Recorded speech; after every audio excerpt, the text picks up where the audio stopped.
was like, okay, we're gonna show off now. It's my time. Last March at her first World Championship, an expectant home crowd looked at Caitlin, ranked 35th in the world, to finish in the top 10. A result that would mean Canada could send 2 women to Sochi. She has another supportive audience here in London, anxious to see what she can do at her first World Championships. When I was going into that competition, I was a little more nervous, and knowing it was in Canada around everyone that I knew, it was around home, and then knowing that I had a job to do, they wanted me to come top 10 to get 2 spots for the Olympics, and it was just all getting to me at once. But then I just realized, I was like, I'm in this for skating. I'm in this because I love this sport. The future of women's skating in Canada, Caitlin Osmond. It's given me a lot of confidence. I had fun, and I just enjoyed everything it had to offer me, and it turned out well, and I got my job done.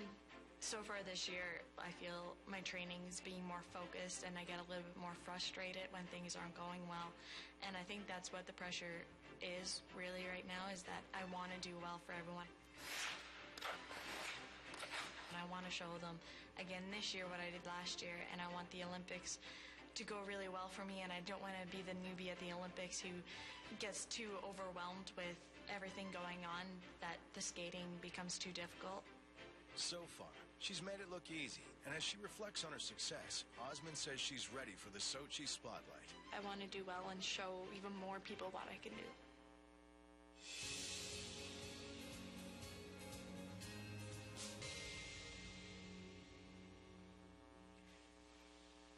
Newfoundland's Caitlin Osmond, the only Newfoundland Olympian here at these games, and you heard her mention that she was able to get 2 Testing, 1, 2. in the women's competition. That second spot going to Gabby Daleman, and you'll get to see what both of them can do in just about an hour's time as the women's competition gets underway. To sort of set the scene for who else is in this competition to keep your eye on, we go to Brenda Irving, Kurt Browning, and Carol Lane.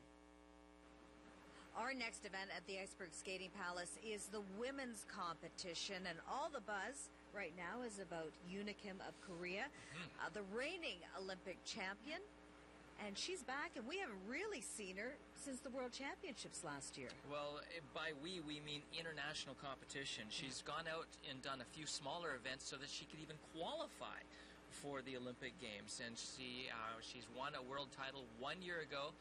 Came back out of the cornfield and came in and just won easily. She looks great in practice. Her jumps are smooth and consistent. She looks calm. She looks great. And we love great rivalries in figure skating. And Yoona's rival, Mao Asada of Japan, former world champion, who has been on a very long road to get here to Sochi the past 4 years. She was the silver medalist at the last Olympic Games. Well, Mao is one of the iconic ladies in figure skating, and she's spent the last 4 years rebuilding her technique with the single goal of winning gold here in Sochi. And if she can land her triple axel, which nobody else can do, she has a real shot at the podium. Well, there are 2 Canadian women here.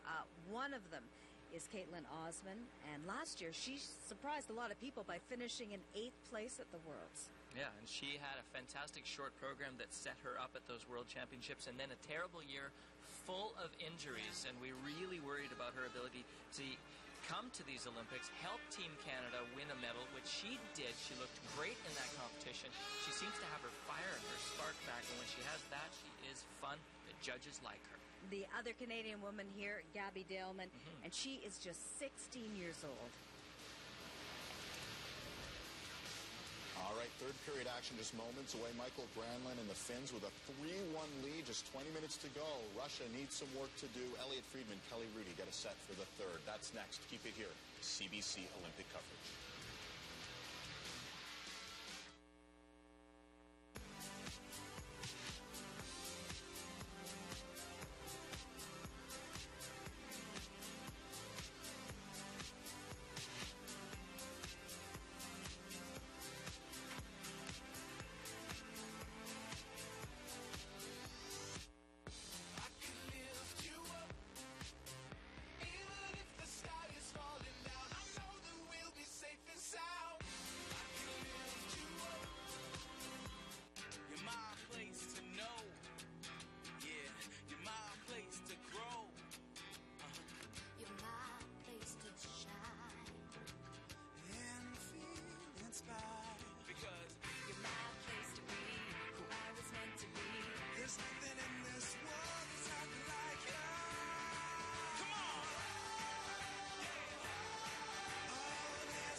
Flu symptoms?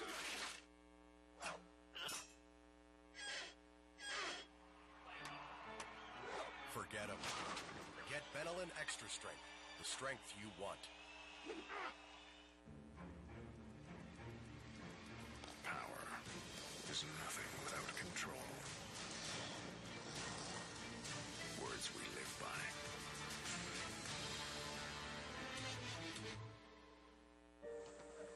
My name is Morgan Gerard. I'm a big-time hockey fan from Ottawa, living out in Indonesia. No, brother, no, it's not a paddle. So I thought I'd share the best game on the planet with some of my new buddies.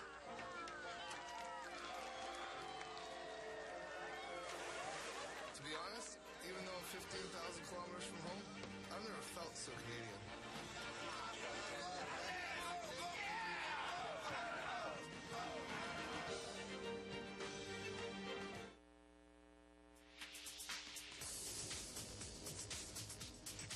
Up to the Minute, brought to you by Home Hardware. Homeowners helping homeowners with expert advice. It starts with a stick and a smile. Add some ice, some expert advice, and see how big that smile could get. Home Hardware shares the pride of the home team by supporting minor hockey and major smiles in communities right across Canada.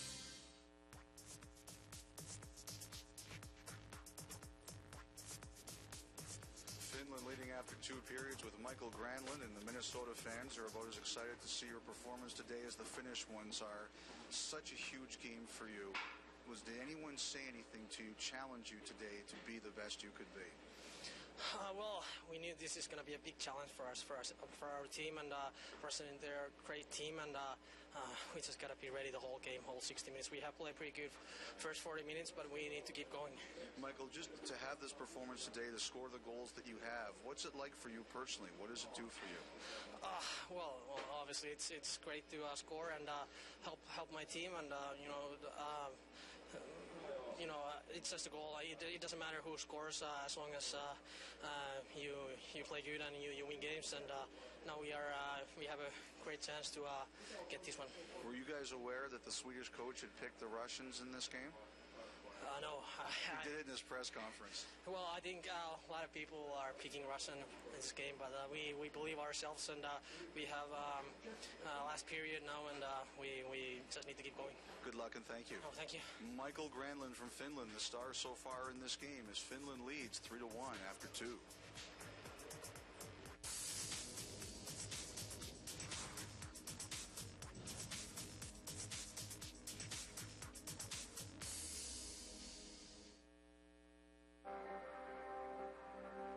My dad got me on a snowboard when I was 4. Once I drop into a race, I'll be like halfway down a course, totally out of breath because I've been forgetting to breathe just because you're trying to perform perfection. It's really expensive to be in sports. This is the most preseason training I've ever been able to do, and that's because of Petro-Canada.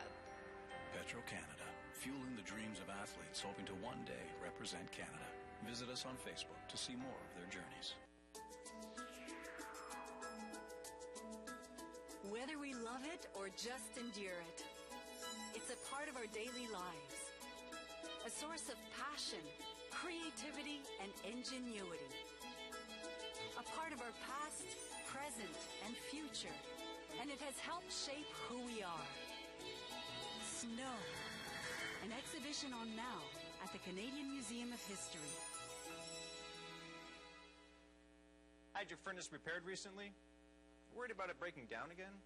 Reliance has certified home comfort advisors, like me, that will give you a free in-home consultation. We'll suggest the right solutions for you and your furnace. No catch, no obligation. That's why over 1.4 million Canadians have chosen Reliance. Call now and get the peace of mind you deserve. Oh, and if you buy a furnace now, we'll throw in a free air conditioner when you pay for installation. Cool, right? I'm Scott Russell on our set in Sochi, where I'll be coming to you with live daytime coverage from Russia, with all the latest news, developing stories, and medal results. This is going to be the biggest Olympic Winter Games ever. More sports, more athletes, more coverage. The Winter Olympics are the greatest spectacle on the planet. CBC will be right there, sharing the stories and emotions with all Canadians. Olympic Daytime, today on CBC. your Olympic network. Team Canada's management team watching closely, preparing for their game against Latvia a little later on. It's the 9 o'clock start, noon Eastern time. Yari Curry and crew must be pretty happy with the way his team has responded. Yari's done an excellent job of dealing with injuries within his country and putting a team together that's been really competitive. He's got Yuri Lettinen beside him. During the warm-up, they stood on the bench, and what struck me was the names on the back of the sweaters change, but the style that this Finnish team plays doesn't change from Yari Curry's era till now. They can play so well without the puck. They're so disciplined, and they use their heads better than any nation in probably this tournament. They had to all the time because they were just a little bit short of talent of the other top teams. Alexander Radulov in for Russia, dragged the puck in, and Sami Vatanen got a piece of the puck with his stick. Markov with a shot. And the Russians serve notice that they're going to come at the Finns early, and Tuukka Rask made a nice save. Well, a bit of a risky play by Vatanen if he didn't get part of that puck, because it would have been a curl and drag and walk right to the net, but he did.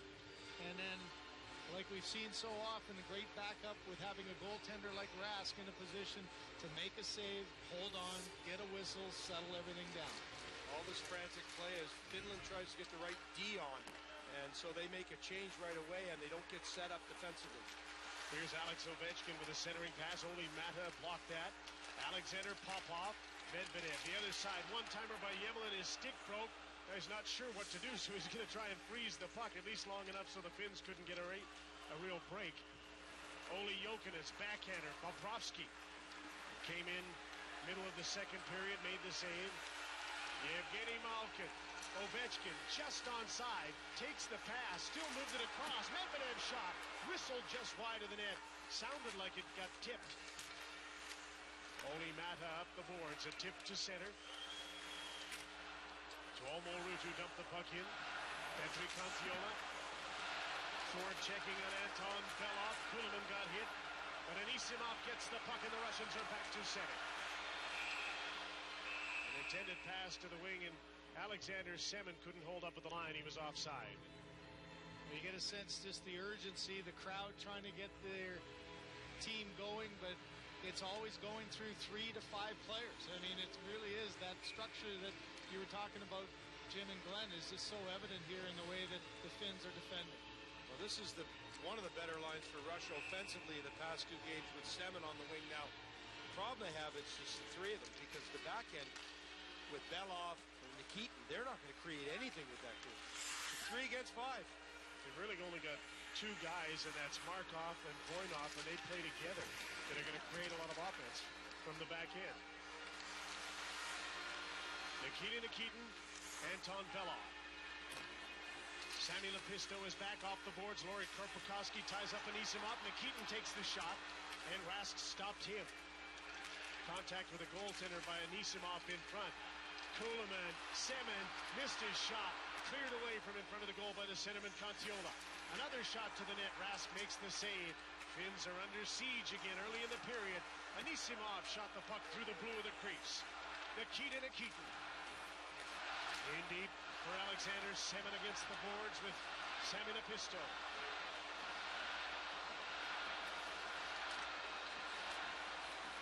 Pavel Datsyuk has come on. Nikitin on the other side. Belov up high, and Rask caught it and squeezed the puck to his blocker to stop playing. Well, Glenn, you could probably speak to this better, but it's amazing to watch Rask and just his economy of not wasting any energy, always square, always in a position to make a square save. And he's played on the big ice. He understands the angles. He gets exactly his positioning in the blue paint. He doesn't chase the game and is making it look easy. How about the defensive play, though, by Kontiola in front of the net? That puck was sitting wide open, opening cage, and he just calmly, little on the backhand, thank you very much, I'll get this out of danger. The mental process that the Finns are going through right now. Just that we've done this so many times before against this great Russian team. They're always capable of the upsets because of the way they played, but they always seem to be the second-place team or the bronze medal team. The Finns won the World Championship in 2011, and it was thought when they came into this tournament without Val Filppula, Mikko Koivu, and then Alexander Barkov, all 3 of them centermen got hurt, that they'd be done. Look at the job that Jarkko Immonen and Kontiola have done filling in at center ice. Alexander Radulov. The Russians have outshot the Finns 6-1 in the early going. We're just 3 minutes into the third period. And look what's coming, too, for the Finns. A World Junior Championship where all these players will be in the fold in the next 3 to 4 years. Granlund will be playing center probably next time they do this. Puck goes to the net, bounces off a couple of skates. That fourth line for the Finns on the ice. Now they have to defend. Ilya Kovalchuk stops up, centering pass. Radulov couldn't get it. And that fourth line for Finland turned the Russians back. 22nd shift and they're off. And they got caught offensively, but had that speed to get back and knew exactly where to go. Took away the middle of the ice, made a great defensive play. Popoff with a shot at the net. Ovechkin got the rebound, threw it in front. Malkin couldn't get it. Teemu Selanne does. And he's got Immonen with him. Granlund coming up late. Teemu delays. He dropped the puck outside the line, offside. There's a big hit in the corner that you could see, that right shoulder. Watch the contact here. Radulov got in there hard and got Kukunen. So Radulov trying to spur some emotion from this Russian team as well. He was the difference maker against Norway, got them really going well. Looks to do the same here. Jim, we were talking off camera about this line with Malkin, Ovechkin, and still having Popov. You wonder if that's going to change at all. You got to put a line together that's got to get you a couple goals. It doesn't look like it. If Glenn had been coaching, Popov would never have got there. Glenn definitely would make a change. It's time for Popov to get off. I'm surprised they didn't put somebody else there. Semin back on that line. Even moved Nichushkin, an offensive guy, and a big body up with those two. Medvedev.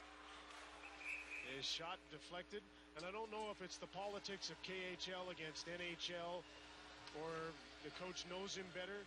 But Popov on the one shift in the second period where Ilya Nedenov's team was on the attack missed about 3 passes. Yeah, and you know that Malkin and Ovechkin are looking for something positive to happen. You got 15:54 before elimination, so how long will they be patient enough to wait? Well, we have seen those guys play many, many years in the NHL.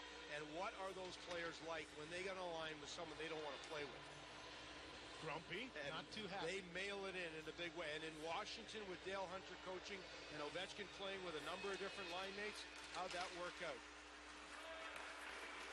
Finns get possession off the draw. Salo couldn't clear the puck. Semin with a quick shot, blocked by Olli Jokinen. Semin still on it. Now he's down on the ice. Russians on the outside. Belov with a shot. Didn't get through to the net. Rutu had his pocket picked. Anisimov knocked the puck into the end boards. Kulemin twisting and turning to get away from Salo. Nikitin pinched, and the Finns got the puck by him. What's amazing, guys, is 31 shots, but have you seen a second chance yet? There's been a puck there.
Good morning, everyone. I just ask you to take your seats so we can get started.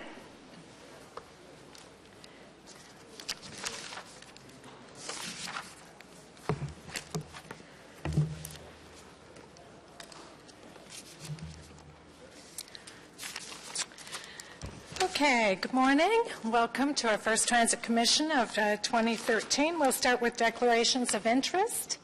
Seeing none, confirmation of minutes 44 from December 9th, 2013.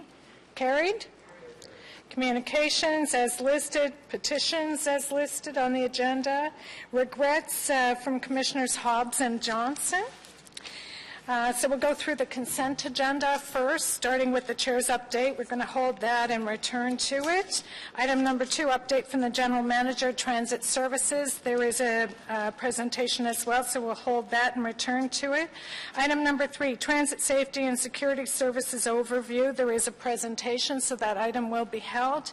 Item number 4, Presto Financial Update. There's a presentation, so we'll hold that item. Item number 5, status update, Transit Commission inquiries and motions for the period ending February 5th, 2014. Received? Item number 6, delegation of authority contracts awarded for the period July 1st, 2013 to September 30th, 2013 for transit services. Received? Received. Item number 7, Q4 2013 Transit Services Performance Report. There, Mr. Manconi has some comments, so we're going to hold that item and return to it. So we'll go back to item number 1, which is the Chair's update. I wanted to begin by welcoming everyone to the first Transit Commission meeting of 2014. I thought it would be fitting to take this opportunity to look back on last year's many successes. OC Transpo has much to be proud of. I am continuously grateful to the 3,000 plus OC Transpo staff who work hard to ensure that transit service is consistently delivered safely and reliably to our customers. The benefits of public transit have a broad reach. OC Transpo has a direct impact on a huge number of residents on a daily basis.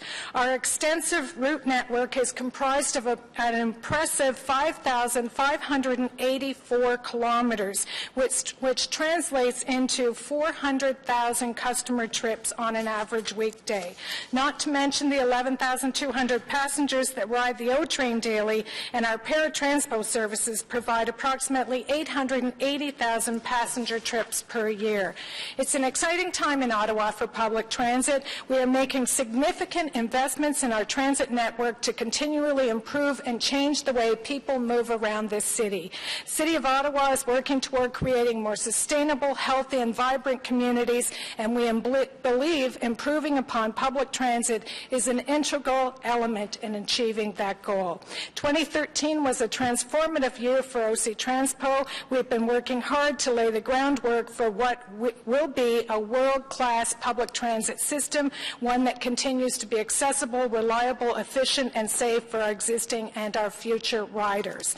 Our 2013 highlights include, in April, the Transit Commission unanimously approved the full implementation of the Presto Smart Card in the City of Ottawa, including the approval of a phased deployment plan. We now have over 140,000 cards in active use, and I am very proud to report that we've had over 16.5 million successful taps of the Presto card to date. Last April marked the start of the O-Train expansion project, which is well underway. It's a critical piece of our city's ambitious transit plan that will enhance capacity and accommodate an increase in ridership, reduce wait times, and improve comfort and convenience. The O-Train will be equipped with a centralized traffic control system, which is a web-based train control system that will improve reliability and support consistent headways, making the system more efficient. Last year, we witnessed the successful delivery of 6 new Alstom train sets, which will service the improved O-Train line with expanded service before the end of this year. In 2013, Paratranspo staff worked hard to engage with its stakeholders to ensure that their feedback was considered in the development of key decisions. Paratranspo stakeholders were consulted on new vehicle procurement, a proposed electronic fare management system, and a proposed advanced booking process. Paratranspo is a critical lifeline to many people in our city, so it's important that Paratranspo service is responsive to both our customers and to our community's needs. Last June, this commission approved the implementation of surveillance cameras on transit vehicles. This will happen incrementally as new buses are purchased and is a welcome step as onboard surveillance cameras can further enhance OC Transpo's safety and security capabilities. Building on this, we continue to show our steadfast commitment to improving safety and security on our transit system by approving the 5-year renewal of OC Transpo's Special Constable program. A number of safety blitzes in partnership with the Ottawa Police Service, as well as the January 2014 launch of the Walk and Ride program, were all made possible as a result of this renewal. In addition to the positive visual deterrence, OC Transpo's Special Constables provide frontline law enforcement, customer service, and an approachable point of contact for customers and employees alike. OC Transpo has zero tolerance for actions that compromise the safety and security of our passengers and our staff, and will continue to work with all of our partners to help reduce incidents of harassment and assault. As you know, in July of this past year, OC Transpo established a 10-point safety plan in an effort to reinforce its commitment to safety. Addressing harassment on transit requires a comprehensive approach by municipal government, non-governmental community organizations, police, and members of the public. The General Manager will provide us with an update in a few minutes on the progress that has been made in relation to the 10-point safety plan. Sadly, while there are many achievements to note, 2013 will forever be remembered for the tremendous loss experienced by our community. On September 18th, our community was devastated by a tragic event involving an OC Transpo bus and a Via Rail train. 6 lives were lost, 34 people were injured, and for many others, life will never be the same. Through this terrible tragedy, transit service staff, union representatives, the Employee Assistance Program, and our peer support network came together to demonstrate support and incredible compassion for each other and for our community. It became clear that our greatest strength is each other and our commitment to help one another. Through this horrible event, we as a community witnessed the strength of the human spirit. Improvements to OC Transpo's information technology capabilities were also very apparent this year. The IT review report was tabled in October and provided an overview of Transit's IT projects and its lists of priorities. This past year, we've seen a 143% increase in the use of My Transit app, which was upgraded just last week, and we continue to see increasing usage of the SMS services. Requests for open data have also increased exponentially, with over 8.2 million requests in the past 30 days. These numbers are very encouraging. Of course, a recap of 2013 would not be complete without mentioning the biggest capital project in the City of Ottawa's history, the Confederation Line. Following an extensive public engagement process, this commission approved the station names as well as the vehicle designs, stanchions, and seat upholstery design for the new LRT vehicles. In December, our commission also approved the bus acquisition strategy and the Confederation Line's fare control strategy, which will ensure fast and easy intermodal transfers in service. When OC Transpo begins operation of the Confederation Line in 2018, it will be the backbone of a fast, efficient, multimodal transit system that will serve the city for generations to come. We will be operating conventional bus, para, diesel rail, and electrified rail, and our new line will be one of the busiest LRT lines in North America. The transit world is watching, and we couldn't be more excited. Last year, OC Transpo built on its long-standing history of generosity and giving back to the community by offering free transit service to residents in celebration of Canada Day, as well as New Year's Eve, with our partners at the City's Safer Roads Ottawa program, the Canadian Automobile Association, North and East Ontario, and MAD Ottawa. We also participated in community events, including Winterlude and the CBC annual fundraising initiative in support of the Shepherds of Good Hope, by providing a double-decker bus for the CBC's Ottawa morning broadcast live at Greenboro Station. It's also in the spirit of giving that the annual OC Transpo Loblaw Christmas Food Drive collected more than 103,112 food and non-perishable items and $21,679.68 in cash and food vouchers for the Ottawa Food Bank. I am so proud to participate in this event each year that brings people together to help those in our community who are most in need and to help brighten the holidays for some of our community's most vulnerable families and individuals.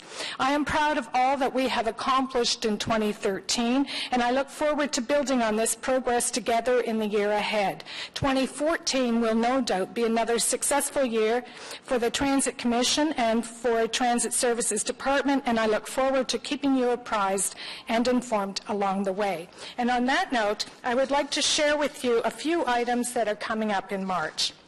My colleagues, Cumberland Councillor Stephen Blais and Orleans Councillor Bob Manette, were proud to announce last week that OC Transpo will be establishing a new permit park and ride at the Rayfield Centre in Orleans. The park and ride will open on Monday, March 3rd, with 28 regular and 2 accessible permit spaces for OC Transpo riders. Starting this past Monday, February 17th, permits for the Rayfield Park and Ride were available on a first-come, first-served basis at a cost of $23 per month. You can get yours by calling 842-3636, extension 2446. I was hoping I might have put that up on the screen.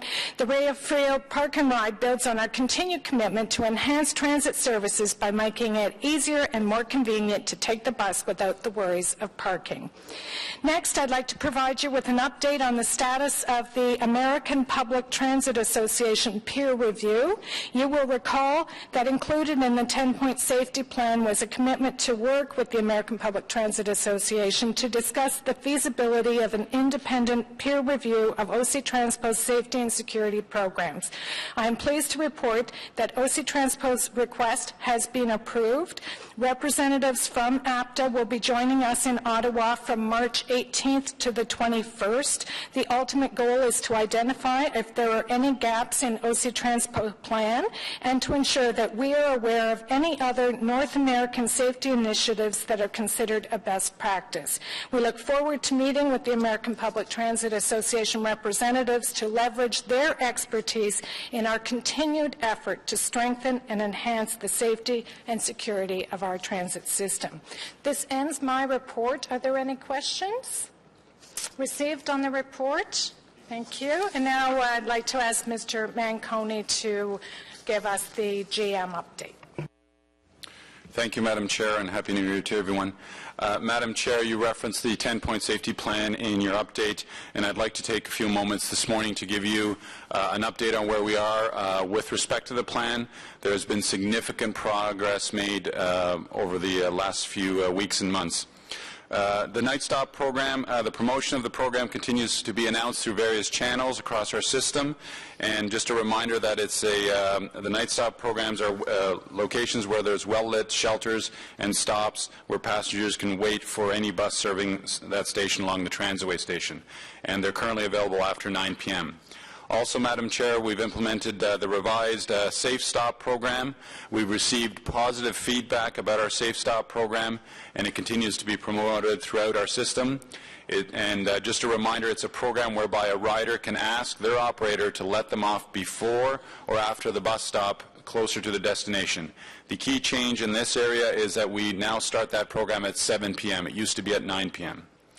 Operator training, as it pertains to the plan, our transit training unit has reviewed all our staff training, and we're assessing the entire program to ensure that every staff member at OC Transpo has the skills and abilities to handle any situation that they may encounter during their work.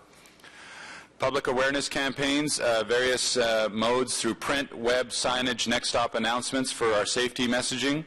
Our public education campaign for our riders and residents and employees is well underway. Hopefully you've heard the safety-related announcements through our next stop announcements on our buses. They focus on looking out for each other on the transit system, and we also remind people the measures that are in place to help keep the transit community safe and secure. We've also installed bus cards on our buses on two themes. The first is a reminder that everyone needs to be respectful and support and look out for your fellow passengers. And secondly, if you have a problem, this is how you can report it. Another part of the plan is Operation Lifesaver. Our staff deliver presentations to local schools to provide them with an overview of our transit system and the safety and security features involved in our programs. Transit Special Constables and Transit Fare Enforcement Officers present twice a month to schools, community centers, community events, transit platforms, Rail Safety Week, Boy Scouts and Cubs, Skidoo and four-wheel clubs, etc. The goal of Operation Lifesaver is to educate the public on the hazards of being around rail property. It is the single biggest North American rail safety and security initiative, and we're proud to be part of that. Coordinated blitzes with Ottawa Police and Bylaw Services, and I want to take a moment to thank our Ottawa Police partners. Chief Bordelot and his entire staff have been excellent to work with. They've been very supportive, and we work in close cooperation and partnership to ensure the enhancement of safety and security for transit users and our employees. Our enhanced communication protocols have worked very well, and we continue to work on coordinated blitzes. I'm sure you've heard about the one that we're involved in this weekend. And combined, the three agencies over the 3-day period laid 459 provincial offenses, 24 criminal charges, and 4 arrest warrants were executed. I want to thank our partners for that work and for including us in that. With respect to data on safety on our system, I can advise the Commission that our transit law staff under Chief Babe's leadership are going through all our incident and occurrence reports, and we are plotting the data. This is a cumbersome manual process, but it needs to be completed and will be completed. Chief Bordelot has offered the services of OPS crime analysts to analyze our data once we've summarized it, and we will use this data to develop strategies for deployment, enforcement, and blitzes. I'm also happy to report that through our work with our IT partners and OPS, the manual process of data management will improve as we are investing in the installation of computer-based reporting for our special constables. With respect to meetings with our community partners, collaboration with community partners to promote a safety environment is of great importance to us. Since the approval of the plan, our immediate focus was on implementing the suggestions that we heard from our community partners, staff, and our union leaders. Regular meetings have been taking place since then to engage our community organizations and to receive their feedback and suggestions. I also have an update on the busology campaign. It's in draft form and will be presented to stakeholders in the next month or so. Busology refers to a very popular and successful public education campaign on bus cards and buses, which aims to promote safety, bus etiquette and safety and security measures. Stakeholder engagement is currently taking place, and the campaign should be rolled out by early Q2. Crime Prevention Ottawa. Crime Prevention Ottawa recently published a literature review entitled Safety on Public Transportation, a review of campaigns to reduce harassment. The document will be electronically circulated to transit commissioners following this morning's meeting, and I will also include in that transmittal to you a letter that I've sent to Nancy Worsfold, the Executive Director of CPO. One clear message that comes out of the review is that harassment is an international and societal issue that occurs in many public and private locations. Our review of the document confirms that OC Transpo's 10-point safety plan and the work we are doing with our stakeholders has us on the right track to ensure that safety on public transit in the City of Ottawa is a combined effort involving every one of our customers, staff, and stakeholders. The review of existing practices that has been used by other transit agencies or cities in the review undoubtedly will contribute to our work on this front. With respect to reporting through technology tools, our Safety and Enforcement Branch has been looking at what other agencies throughout North America have been doing for incident reporting on their websites. Rather than reinventing the wheel, we're going to learn from their processes. So we're looking at places such as Boston, Chicago, Washington, and New York City who have simple, functional, but effective reporting processes and regular web-based reporting on statistics. Staff are working on developing an incident report for our website based on the experience of these agencies. More to come on that in the near future. And Madam Chair, I too am also excited about the approval of APTA to do a peer review. We look forward to the representatives arriving in March to conduct the peer review and for the recommendations and insights that they will provide us. We've also leveraged social media. Social media channels are being leveraged to share information with customers about OC Transpo's safety culture and security initiative programs. Helpful safety tips are shared to help customers navigate the transit system on a regular basis. The TransSecure program is also continues on. It's a well-established program that promotes OC Transpo staff to look out for the community. There's a TransSecure committee meeting a committee that meets monthly. It's made up of staff from OC Transpo, the Union, Ottawa Police, OPP, RCMP, paramedics, and fire. OC Transpo staff provide exceptional service, random kind of kindness, and help the special constables and OPS to do their job on a daily basis. Each month, one employee is selected as the TransSecure Award monthly winner for their exceptional service. Starting in March, Chair Deans will be presenting the monthly TransSecure Award winner, and we will also have the opportunity to hear the winner's story. Staff are the eyes and ears of our community, and I'd like to take this opportunity to thank the men and women who provide exceptional service to our customers. The Walk and Ride program. It was implemented in January, and as the name suggests, special constables will leave their cars behind to patrol our transit system by foot, by bus, and by train. The program provides a highly visible uniform presence on buses, trains, as well as station platforms. In addition to the positive visual deterrence, these teams are provided frontline law enforcement, customer service, and an approachable appearance for customers and employees. The uniformed teams are utilized for target enforcement, hot zones, task assignments, and occasional plainclothes duties. We've already received positive results on this program. On the 11th of February at 5:53 p.m., a male boarded a bus at Pinecrest Station and assaulted a female passenger who was sitting on the bus. A witness to the event triggered the personal activation alarm on the bus. The suspect then fled. 40 minutes later, a walk and ride team consisting of Special Constable Sarah Pepper and Special Constable Brady Hellman were riding a 95 bus route and observed the same suspect. He also had open alcohol and was intoxicated. Walk and ride officers arrested the male and turned him over to Ottawa Police as the male was in breach of conditions and had an outstanding warrant.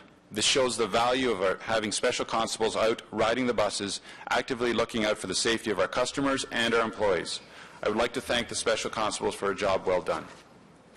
And starting in May, the Walk and Ride program will be introducing bicycles. Officers will be patrolling the system on bikes using the bike and rack system, rack and roll system, and will continue to provide a positive visual deterrence on the system. Madam Chair, as you can see, we've made significant progress on the plan. We continue to focus on safety and security on all fronts, and I'd like to thank staff, union leaders, OPS, our city partners for their support. Thank you, Madam Chair. That summarizes my update. Thank you very much, Mr. Manconi. Any questions? Yes. Okay, are they coming up on the screen? My mic's on.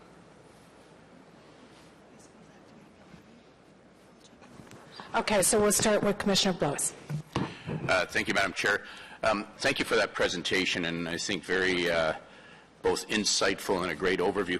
Just curious about, and I agree with what you're talking about, the security measures that are being taken. I think there's a very positive step forward, or steps forward. On the walk and ride, or whatever you're calling it, I'm just curious, though. We're ordering 5 more police package vehicles, and I would have thought that there'd be less demand for these vehicles under the new program and under getting out in the buses more. How do we justify basically ordering 5 more vehicles, security police vehicles? Madam Chair, those are replacement vehicles. I believe I'd have to ask Mr. Mr. Babe is giving me the nod on that. And you need to remember we're almost 24/7 on all fronts in that regard. So it's a pool of vehicles. So the fleet is optimized. It's not a one-for-one in terms of officer to vehicle. So but the vehicles that we have in the fleet right now, they were acquired fairly recently, and I don't know exactly when. Surely they're not at the end of their life yet. Can you confirm that? I'll ask Chief Babe to explain. The vehicles were purchased in 2009, 2010. And they're at the end of their life? Yes, they're all averaging close to 300,000 kilometers. Okay. The other thing, and a great initiative that you mentioned, is getting some of our security folks out on bikes. I'm assuming they're going to be running in tandem. I don't mean tandem bikes. I mean, because I know one guy will only be pedaling and the guy behind will be coasting. No, sorry. On a more serious note, so they're going to be riding in tandem, I'm assuming, two officers, 2 bikes. That's correct, Madam Chair. So the walk and ride teams we currently have will switch to bicycles from the period of about mid-May to end of September. Mm-hmm. Now, I mean, it may seem like a trivial thing, but our racks only hold 2 bikes, so I'm assuming that nobody else will be using rack and roll on that bus. Madam Chair, that would be incorrect. Special constables realize that our customers take priority, and essentially that if there's no space on the rack portion, they can ride to the next station or they'll wait for the next bus. Okay, thank you. Thank you, Commissioner Blows. Commissioner Crew.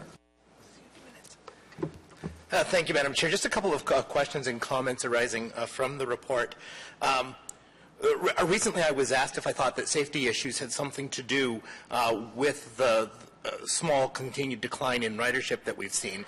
And to be clear to you and your staff in that, Mr. Manconi, I don't think that safety issues have anything to do with the drop in ridership we've seen, but I do think that safety issues going forward are the key to continuing to have a satisfied and growing customer base.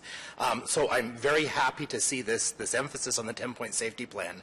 I certainly, am cognizant that Commissioner Farabee really from the beginning of his term has been saying that safety is key. So I think that continuing to focus on this plan in the long run is absolutely the way to go. With regard to some of the specific initiatives, do you have any anecdotal data on whether or not the change of the safe stop time from 9 p.m. to 7 p.m. Is a service that's being utilized very much? Do we get reports back as to how often a safe stop is requested? I'm looking over to either Mr. Pepper or Mr. Chardo. I have seen positive customer feedback. I don't know if we have stats on that. Perhaps Mr. Pepper can give us some insight into whether the call center has received any feedback or stats.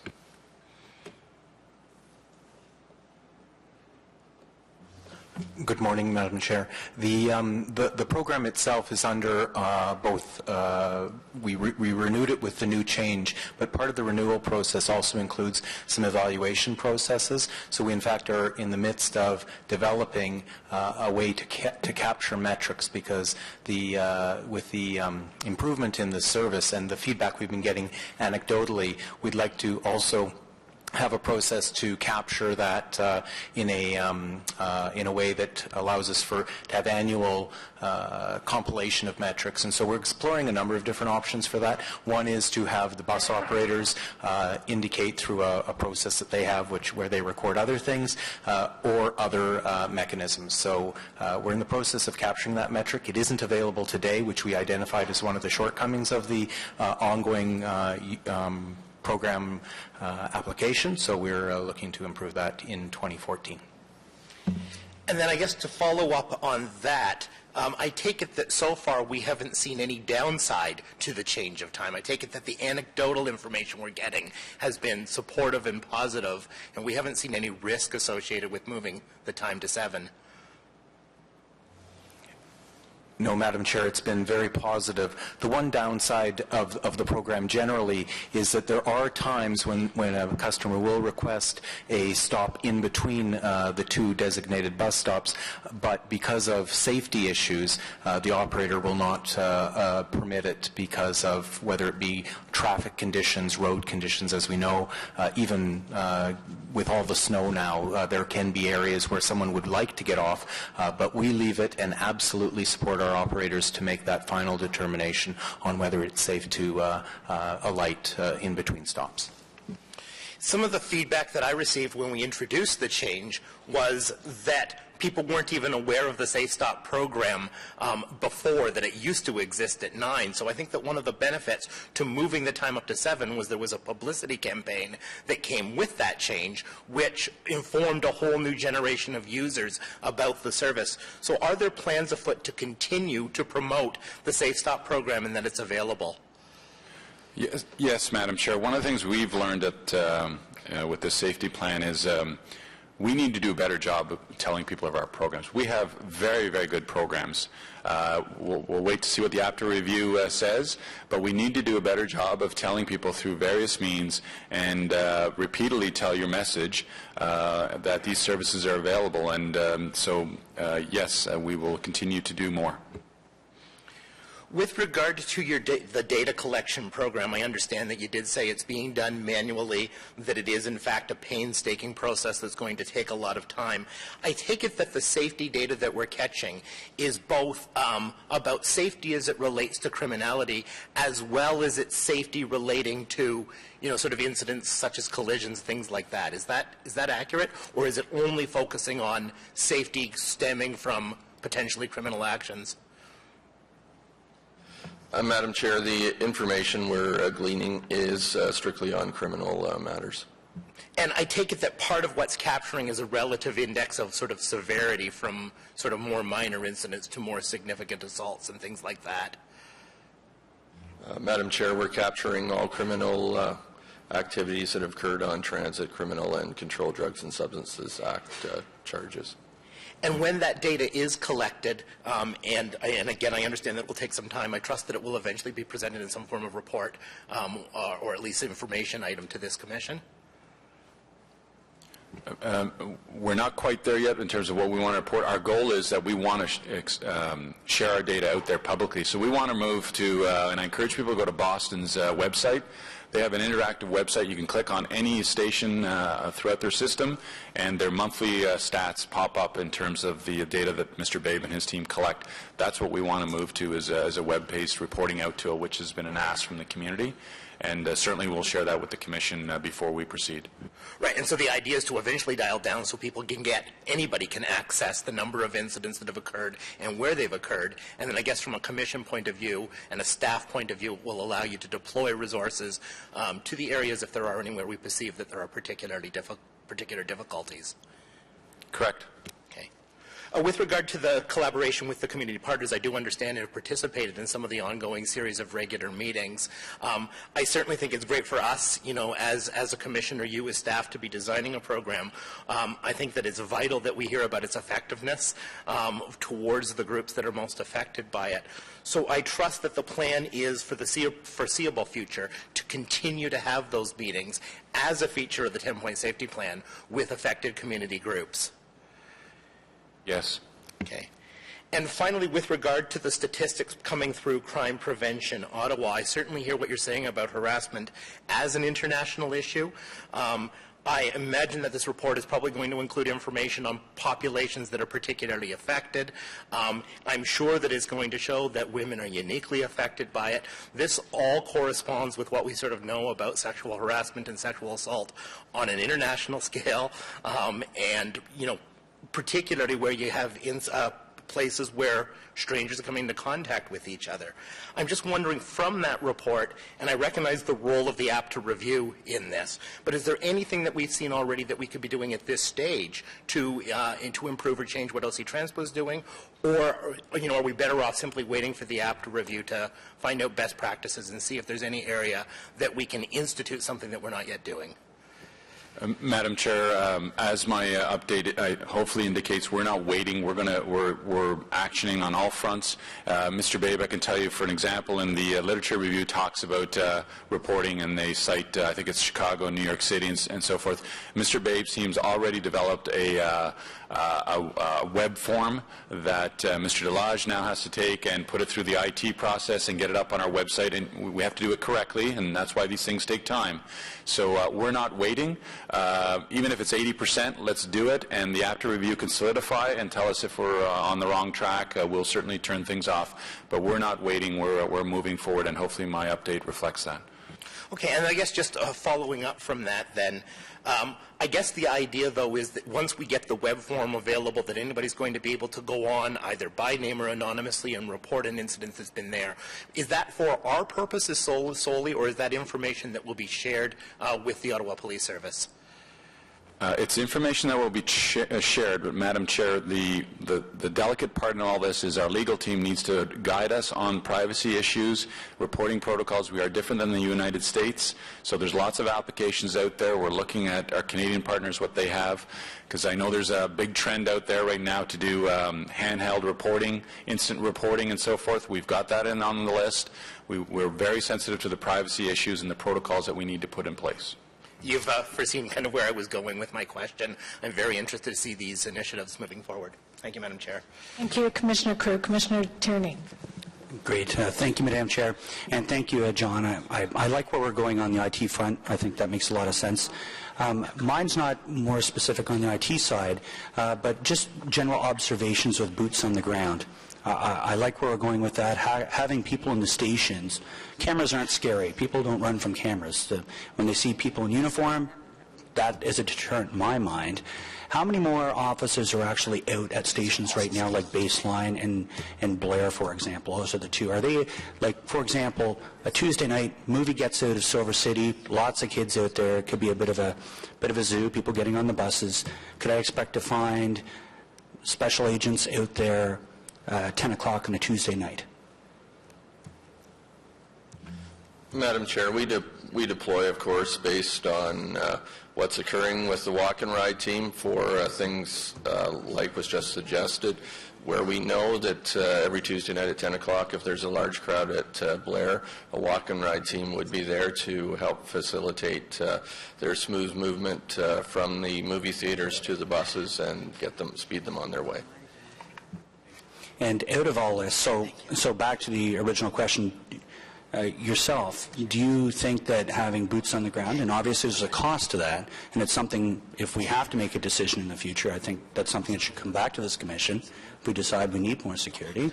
Do you see boots on the ground being more effective than just cameras?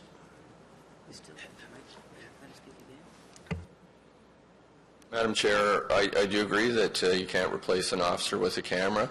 And certainly I believe that, and it's been my philosophy since I've taken over as chief, is to get officers out of their cars into the stations, walking, highly visible and approachable to our customers and employees.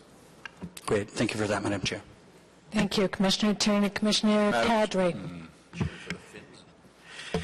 Thank you very much, Madam Chair. And Mr. Manconi, thank you for your presentation on the safety aspects of OC Transport that, we've talked about since July of last year.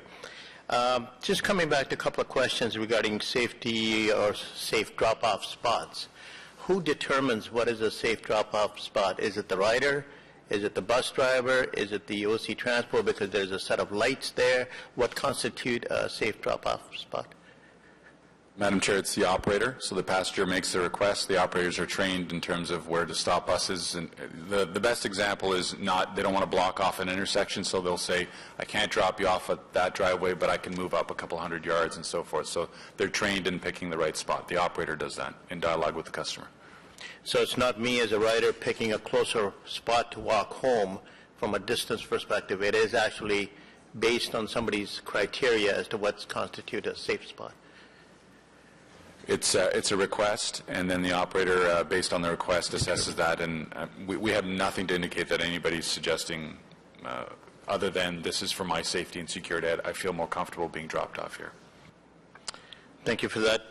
The other thing in terms of relationship to that is when a rider or a passenger demands to be dropped off in a certain spot, are we obligated to carry through on that request, or do we need to maybe review that in the future?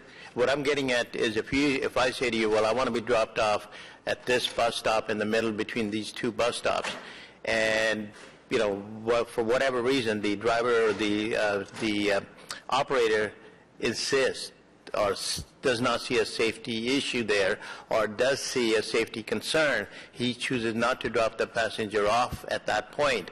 What happens in that scenario?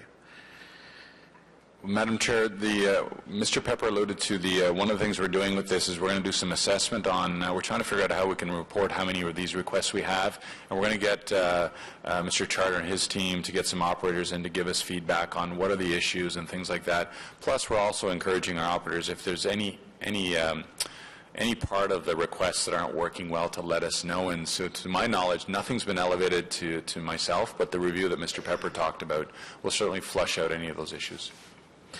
Another question on that same topic is, with the Eastern Daylight Time coming into effect, are we going to revert back the times from 7 to 9, or is that 7 p.m. a regular time throughout the year? No, Madam Chair, we're going to keep it 7 throughout the year for consistency and ease of reminder and so forth. So it'll be 7. Okay, thank you for that. Mr. Manconi, also this morning in your presentation, you emphasized the communication between OC Transpo Special Constables and the OPS service. There seemed to be an extra emphasis on that this morning.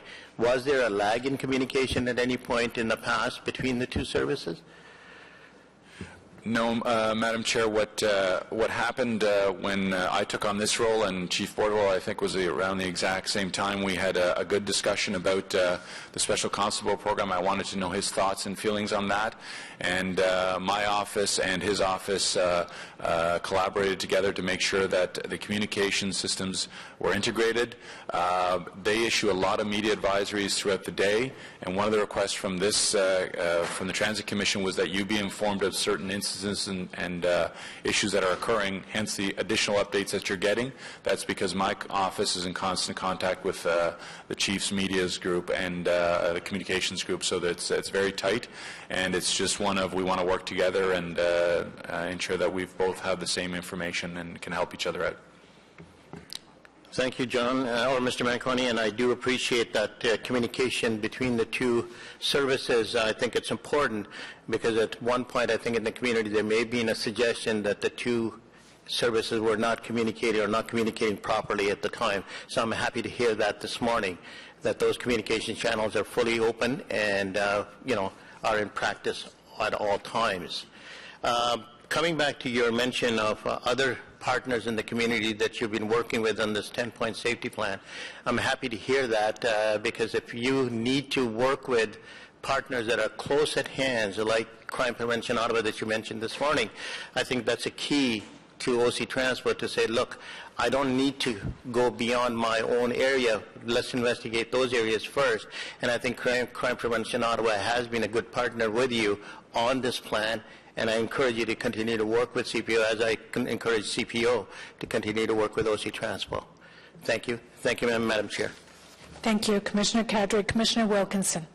Thank you, Madam Chair. This will be very quick. First, congratulations on the increase in the apps and the open data and things like that. I pushed that a few years ago, and we had hit almost a blank wall at one point, and it's really moving now. So, really happy to see that. You talked about the bike racks and getting it. Are we going to have more bike racks on buses this year? Because I know that some of the routes don't have them, and people have asked me about it. Mr. Scrimger can comment on that.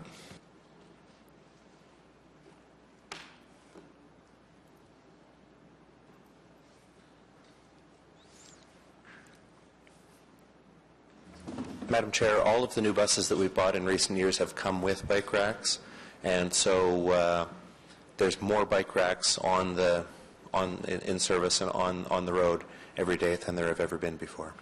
And are we going to, I know on the routes it does say which ones have bike racks on different routes, and people have told me occasionally, I guess, when the bus breaks down, they get frustrated because all of a sudden the bus doesn't have one. Are we going to be increasing that availability of information?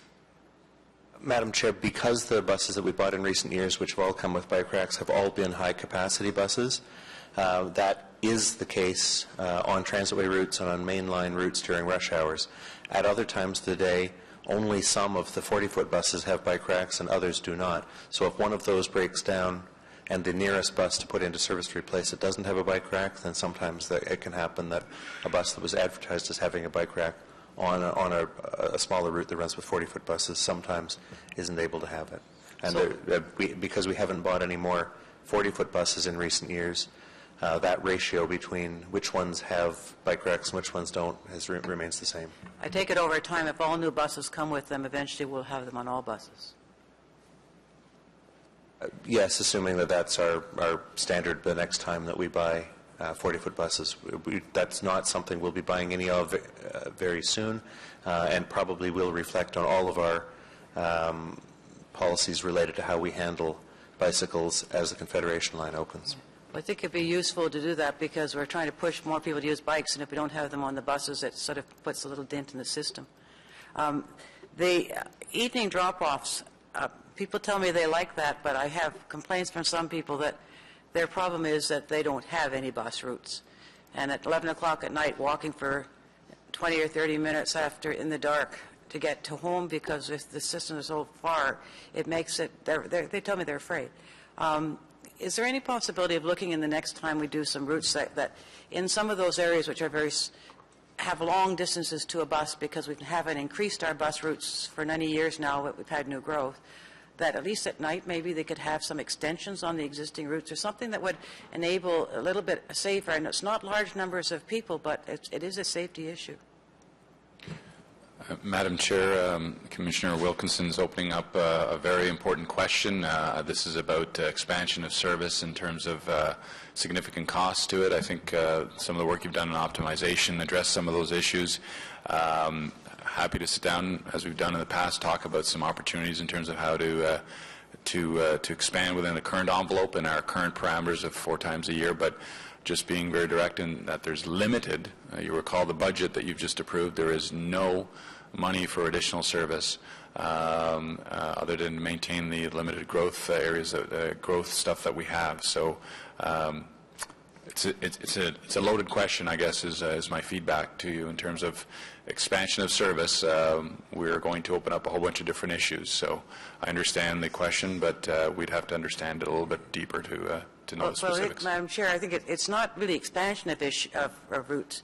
It's saying to people who are paying full transit routes, full transit taxes, and are 1.5 or 2 kilometers even away from the nearest bus route, but still paying for it, that we have to take a look at the areas where we've had new growth and say, and it has to be addressed somewhere along the line. I've actually asked the Auditor General to take a look at that, and the next time he does something is to see if people are getting value for their money, picking tax money, because the rural areas don't pay it because they don't get service, but urban people pay it even if they don't get service, and it seems to be just leave that with you, because I think it's something we have. The optimization was one thing, but that was now almost 4 years ago, and we really have to take a look at the system again. And one of the other things in the safety, and when you're doing the blitz you did, I've been, the last few times I've been on the bus, I've noticed a lot of people getting on the back doors, not clicking. Now, whether they have student cards and they're not using them, I don't know, but these were not, they didn't look like they were students. And I don't know if people realize even when they're transferring they should do it so we get the information and things. Are we going to be doing more of, I guess, an information campaign as well as the sending out our troops to catch them to try to make sure that this happens? I've heard from people that because some routes very rarely have anybody on them, that they gotten in the habit, at least going in the morning, maybe coming back at night when they're downtown, they get checked more often. Yes, Madam Chair, that's a very good point. And yes, we are going to be doing some enhanced reminders to everyone to tap on all doors. You know, I too have heard the reports of, well, people are bypassing the system and they're not paying, when in fact we ask people and they have their Presto card and they say, oh, I didn't know I had to tap on the rear door. So Mr. Pepper's got that in his to-do list, and we're going to be reminding everyone you have to tap on at all times, even when you're transferring. So it's definitely something we're going to be doing shortly. Yeah, I think that would be very helpful. I think people are still a little bit confused about the system. The last question I have is, the Chair mentioned about the international group that was here before coming back. Are we going to have a chance for the Commissioners to talk and hear what they have to say as well, or what's the plans when they come?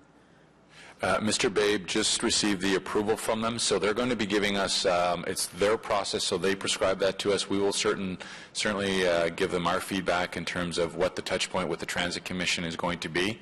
I don't have that information yet. As soon as I have the agenda of how their process works, because I think they're only here for 3 or 4 days, we'll certainly share that with you, and if there's an opportunity to touch base with members of the Transit Commission, we'll do that.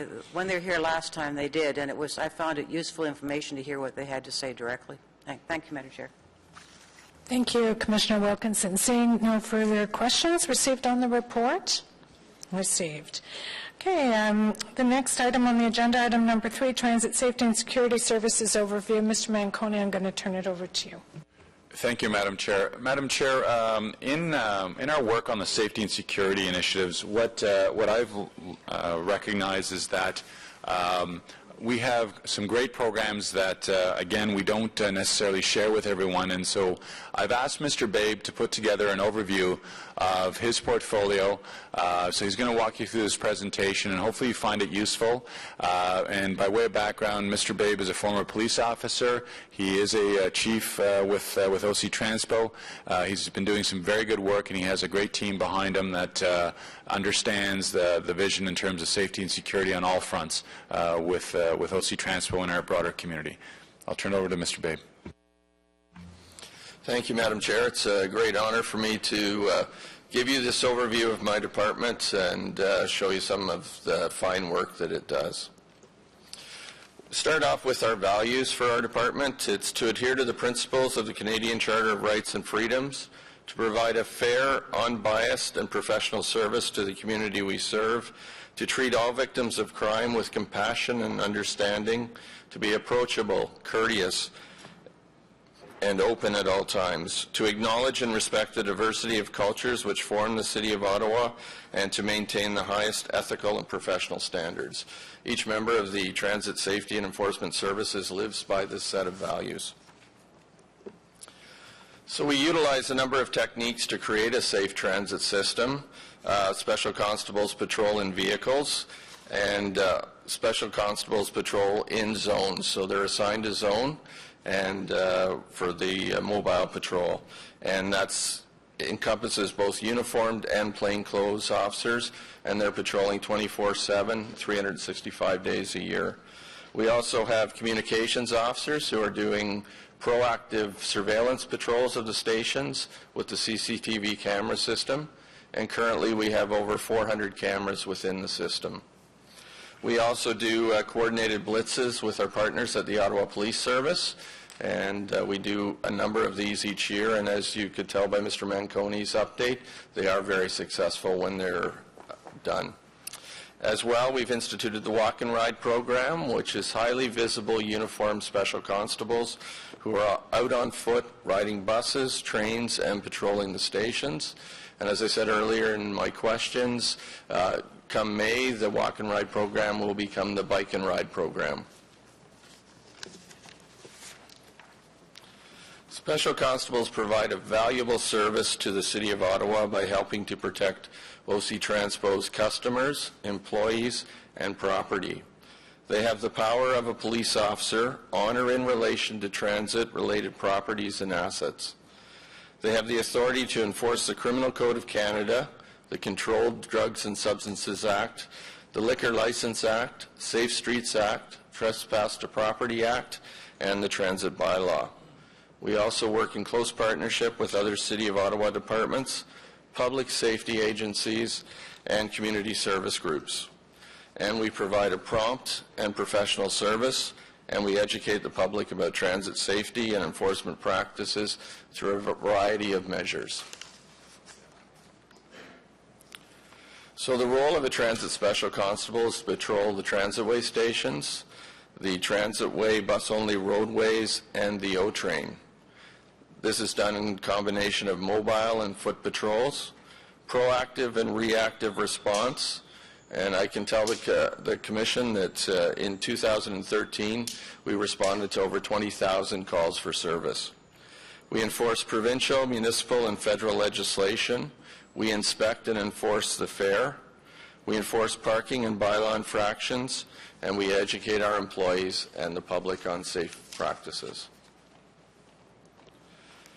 The geographical jurisdiction of the Transit Special Constable's authorities include all the properties of OC Transpo, all facilities leased or rented or affiliated with OC Transpo, and the City of Ottawa if the incident occurs on or in relation to transit services. In January of 2013, I created 2 positions on each platoon, and those are plainclothes investigators. And they can address complement and complaint register ledgers. So that's where the public calls in to bring a concern forward to us. Crime hotspots, so they would act in plain clothes If we have information that there's troublesome areas, for example, at Blair, we're out in plain clothes to address issues there. Report follow-ups, and they liaise on a regular basis with the Ottawa Police Service. As a result of that close relationship with the Ottawa Police Service, we have created a very strong relationship with the Ottawa Police Service Sexual Assault and Child Abuse Section, along with the robbery squads and many other specialty units within the Ottawa Police Service. I'd just like to highlight 4 incidents where our special constables have done tremendous work. I could go on for hours about the wonderful things they do throughout the course of a year, throughout the course of a day. So I'd like to highlight some life-saving work. Special Constable Blake Virgin was patrolling the Transitway during the early morning hours when he witnessed a female on the ground being attacked by a male. Without knowing the male had a knife, Special Constable Virgin immediately acted and arrested the male. Afterwards, it was determined the male was attempting to sexually assault the victim.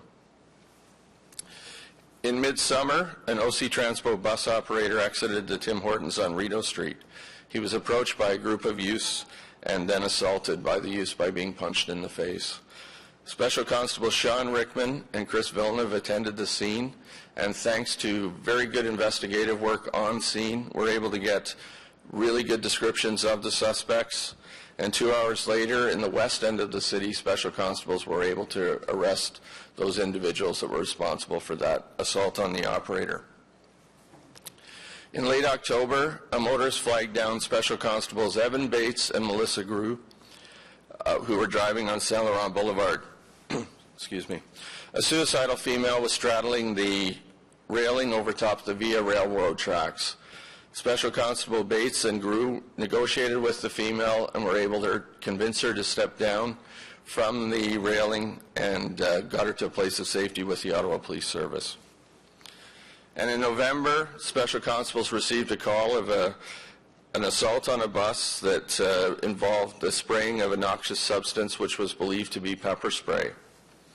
Special Constables attended the scene and again through excellent investigative work were able to get a firm identification on the suspects, and that was put out to additional Special Constables.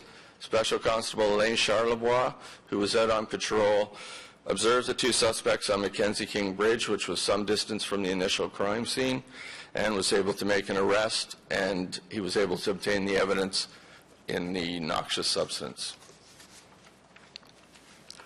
We've highlighted our work with the Ottawa Police Service and the great relationship that we have. One of the things we've done to streamline procedures and to make everybody much more effective is we've streamlined the procedure for dealing with confiscated and found controlled substances. The Ottawa Police Service has provided Transit Safety and Enforcement Services with a drug disposal safe that is secured in our evidence room. As well as mandated by the province, each year Special Constables must recertify in the use of force as per Section 9, Regulation 968 of the Ontario Police Services Act. This training is administered by the Ottawa Police Service Use of Force Training Section. I am proud to say that all 48 Special Constables, myself included, attended Algonquin College and were qualified and recertified. Annual use of force training includes OC spray, which is pepper spray, baton, defensive tactics, hand-to-hand combat drills, and judgment training. This year, Special Constables were also equipped and trained with TRD leg restraints and spit shields. Transit Safety and Enforcement employees are very involved in the community which they serve. Just to highlight a few of the events we were involved in this year, the 2013 Help Santa Toy Parade. Special Constable Sandeep Singh actually organized a food bank collection competition amongst the various sections within our branch. The 4 Special Constable platoons, the management staff, fair enforcement officers, transit law communications officers, System Security and Safety Management Unit. I'm proud to say that because of that competition, the Transit Safety and Enforcement Services branch was able to fill a 40-foot bus full of food donations to help the less fortunate in our community. We've also been proud partners in the Law Enforcement Torch Run. We've participated in this event for 25 years. Communications Officer Monique Ramville takes the lead for us in transit safety. And in 2013, we raised $1,150 for Special Olympians. We also took part in the Capitol Pride Parade on August 25th of 2013, and Special Constable Oksana Jones represented Special Constables in a rainbow-decorated patrol vehicle.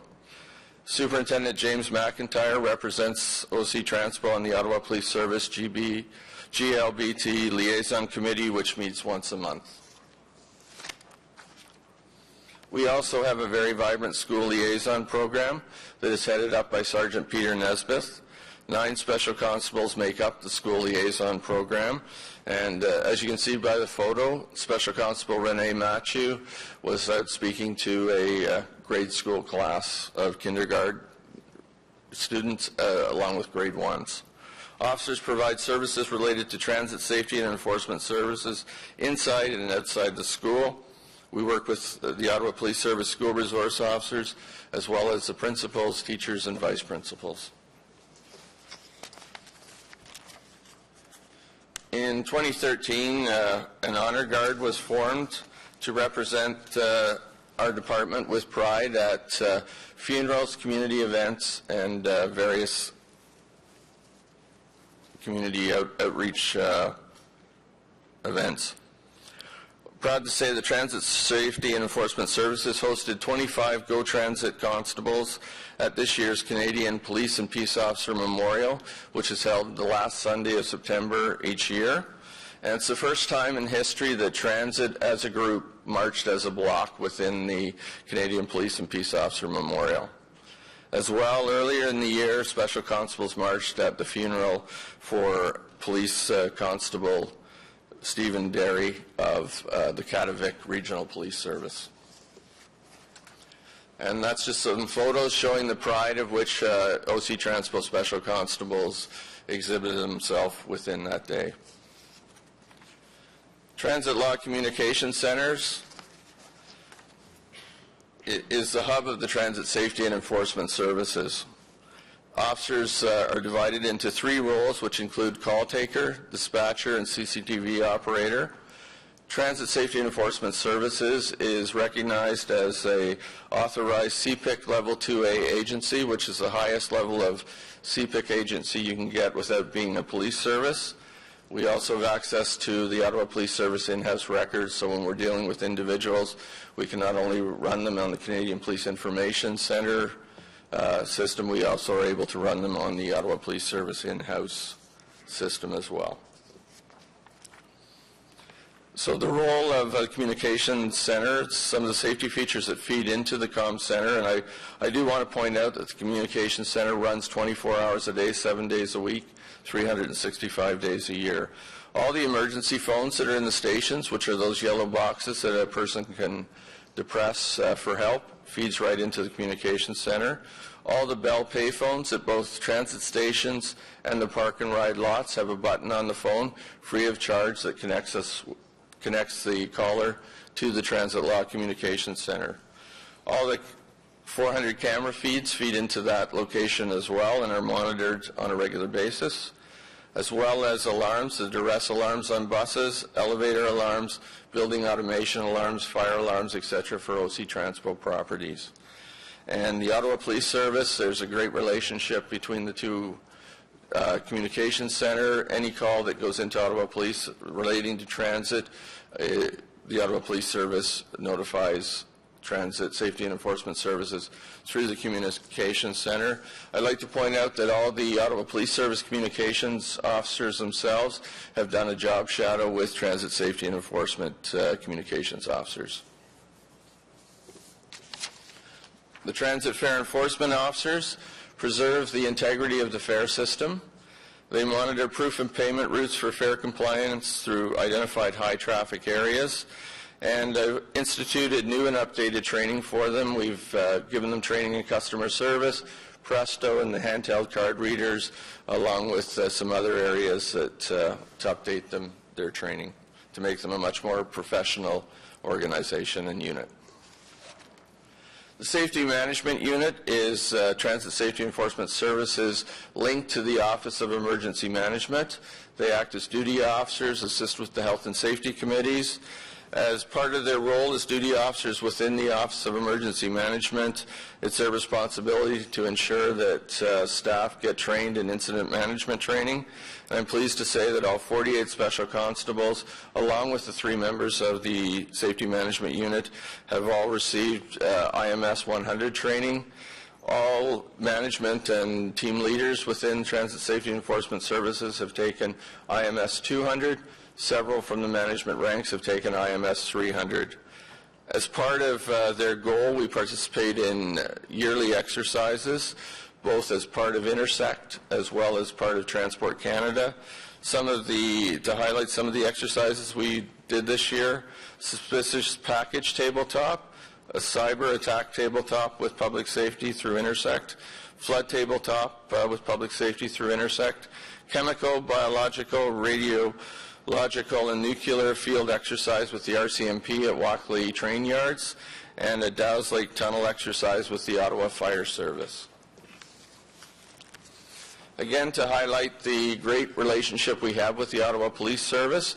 So in addition to 48 special constables being out there patrolling the transit system, we also have the 1,200 men and women of the Ottawa Police Service also out there patrolling the transit system. As part of the great relationship we've had some secondments this last year to the Ottawa Police Service. It started about a year ago for a crime and disorder foot patrol project that concentrated in the downtown core area of the Byward Market, Rideau Street, and the transit hubs within that area.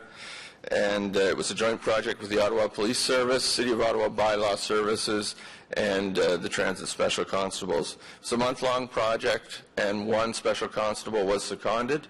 And what came out of that? There was increased visibility of uniform officers within the transit core area, especially at the late night hours on Rideau Street when bars and things were closing. That was such a successful project that it spawned the Lower Town Foot Patrol project, which was a 3-month project that ran from June to September. And again, same area as the original one, and they added a few more of the outlying transit stations.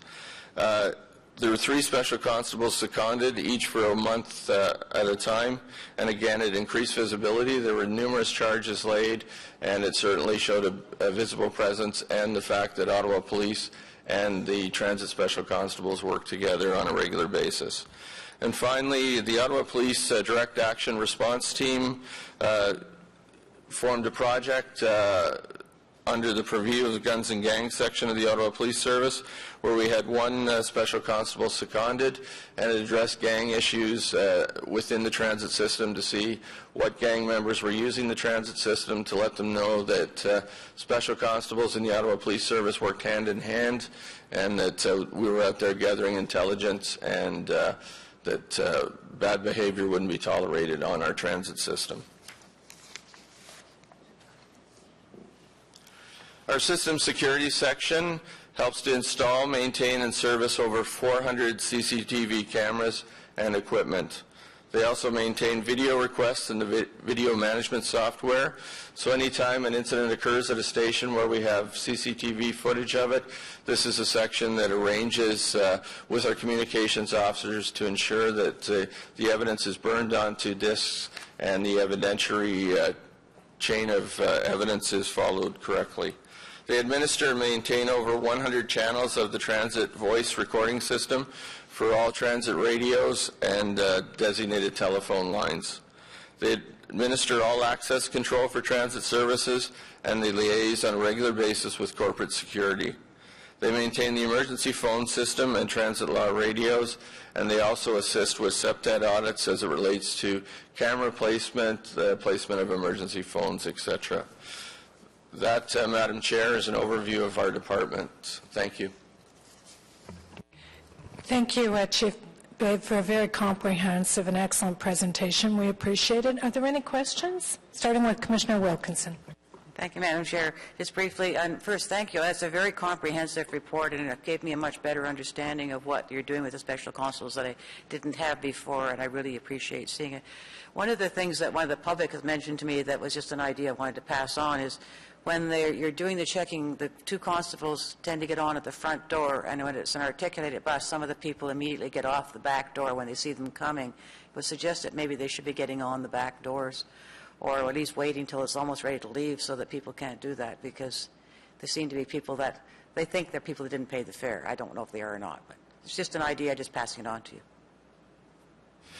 Madam Chair, we have spoken with our fare enforcement officers and special constables since the councillor raised that issue, or the commissioner raised that issue, and we have reiterated to them that the proper procedure is one board's at the back and one board's at the front. So hopefully that will rectify any issues going forward. Okay, thank you. And thank you for the good work you're doing. It's very much appreciated. Thank you, Commissioner Wilkinson. Commissioner Blowis. Thank you, Madam Chair.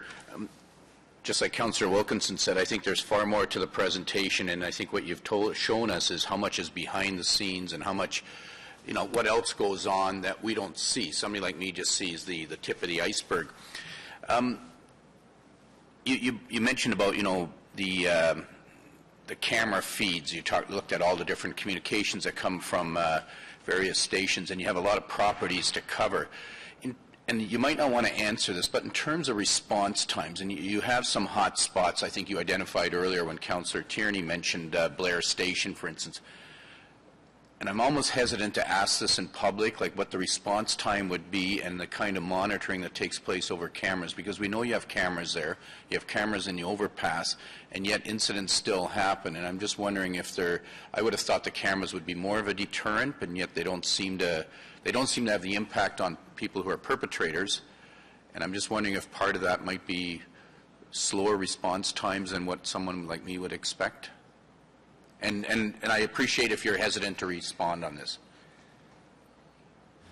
Madam Chair, I'd rather not respond on response times. What I can say to the Commissioner is that the cameras are monitored.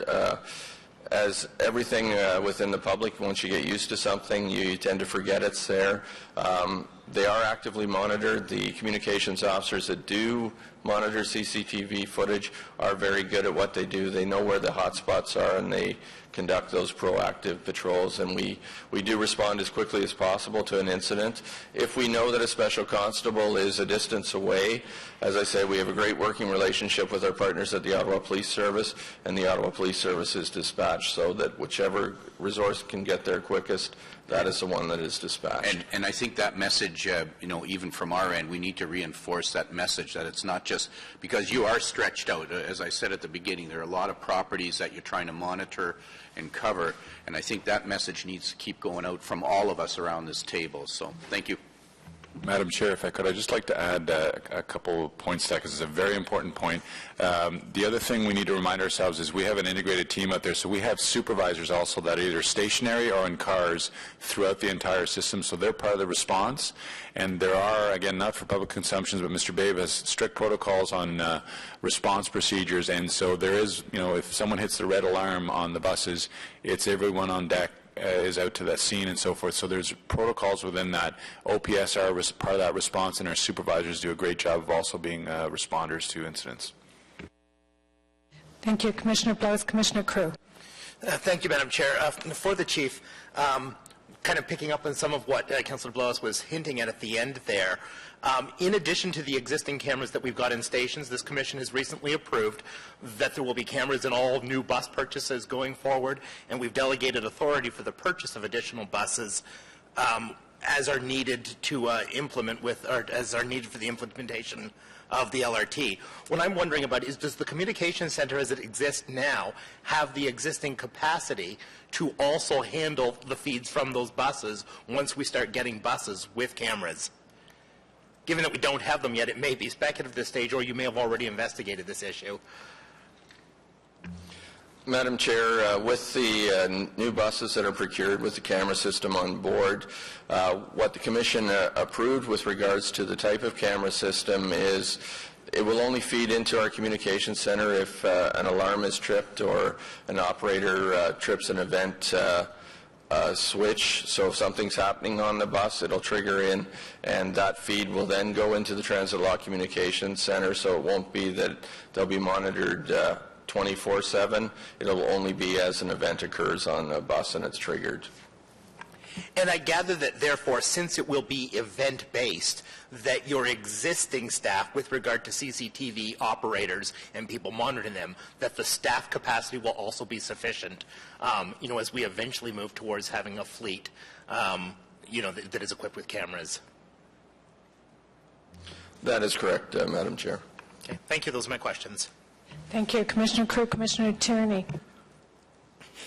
Great. Thank you, Madam Chair. And again, like everybody else, thank you for your hard work. We know it's something that's, all over the world. They have these issues, and you're trying your best to get in check. I guess my question now is, are we being forward-thinking about, and there's that whole gray area around 2017, 2018 with light rail, and when it comes into play, and how on-the-ground security will function when we have stations, because as we know, 2017 we're going to open up from Blair to the Herdman location. So there's going to be some requirement of something, I assume, and I just want to make sure that you guys are being looped in through the process on what we're going to do in that first segment that opens. Yes, Madam Chair. As a matter of fact, that's a very important question. We have 26 defined projects that we have to do to operationalize the LRT system. Safety and security is one of those within the organizational design, how it's going to look and so forth, because your spine is now going to be on tracks.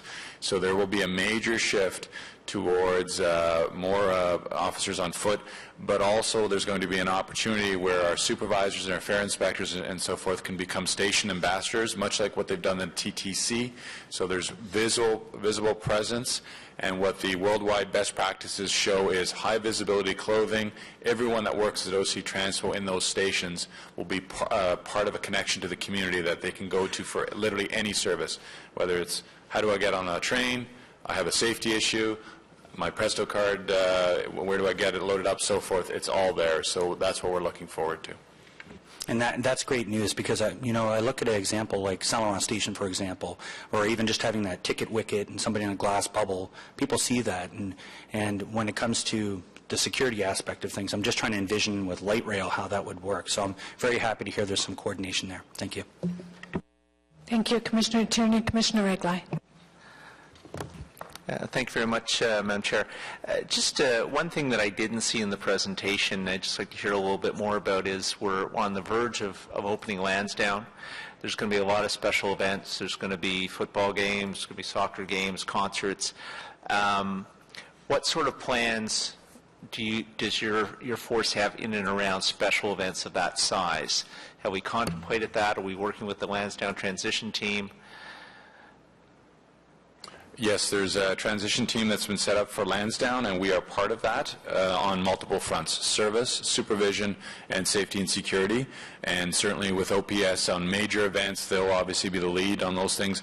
They'll look to us in the great relationship that we have in terms of how we play an integral role there from a supervisory level and a security and safety level. Yeah, the reason I asked the question is one of the things we're trying to push, and OSEG is trying to push with events, is take transit. Don't drive. So we're going to have a lot of people on the buses, and so it's good to hear that you're proactive and you're on that already. So thank you. Okay, thank you, Commissioner Eglai. Seeing no further questions received on the report. Thank you very much again, Chief Babe. Okay, our next item on the agenda is the Presto Financial Update, and Ms. Monkman will turn the presentation over to you. Thank you, Madam Chair. The purpose of this very brief presentation is to update the Commission on the conclusion of the financial settlement between the City and Metrolinx. As you recall, in April of 2013, when the Transit Commission approved the full implementation and phased rollout, staff were asked to report back to the Commission regarding finances, and in particular the costs when they were finalized. As you're aware, the Commission had requested and Metrolinx had agreed to reimburse the City for the cost of the delay, and the City and Metrolinx entered into a legal agreement to confirm all financial terms agreed by both parties and to define the project success. Transit Commission had also requested that no funds flow to Metrolinx until the Commission approved the implementation. In April then, following the Commission's approval, the City received a $3 million contribution towards its capital investment and a payment towards 2/3 of the forecast delay costs. Payments for outstanding project development invoices were released by the City in April and December as the City received its reimbursements for its costs in accordance with the Commission's direction. In December of 2013, the City and Metrolinx finalized the transactions. The final payment for the delay costs was received, and the City then released the final payments for outstanding invoices to Metrolinx for the cost of the implementation. The City has now been reimbursed for the full net incremental costs of the delay. So this chart, following chart, shows what the final amounts were. The first item was the payment that we received for the implementation delay costs. This represents the net incremental costs of the delay, as well as revenues foregone due to the delay. The amount includes incremental costs, such as marketing and outreach, and project management expenses. It also includes the impacts on revenues, such as the cancellation of the July 2012 planned fare increases for some fare categories. As mentioned earlier, the second item was the $3 million amount we received in April as a capital investment contribution. This would offset a portion of our cost to implement the product. And finally, we received $1.56 million in accordance with the 2011 commitment to offset higher project costs incurred during the regular course of the project than originally anticipated. Commission had been made aware of this in April, and at that time the project budget was increased. So in the end, we were able to confirm with Metrolinx these were actual costs and payments were received. Thank you, Madam Chair. Thank you very much, Ms. Monkman. There are some questions, starting with Commissioner Kadri. Thank you very much, Madam Chair. And just coming back to the upgrade to a 2.0 system with Metrolinx, is that cost included in there, or was there a cost for that?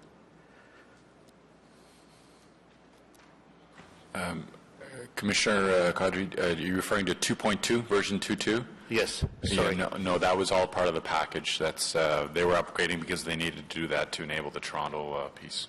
So there was no additional cost to the city in terms of that upgrade? No, there were no additional costs to us. Thank you very much, Mr. McConey. Thank you, Commissioner Kadri. Commissioner Bowes. Thank you, Madam Chair. Just on the HST, you're indicating it excludes HST, but we get so we're paying the HST, but we get refunded the most of it from the upper levels of government, don't we? Or That's correct, Madam Chair. We pay the 13% and we get a municipal rebate for the most of it. Our net effective cost for services where we don't pass on a tax is about 1.76%. Okay, thank you. Okay, seeing no further questions received on the financial update, thank you very much, Ms. Monkman.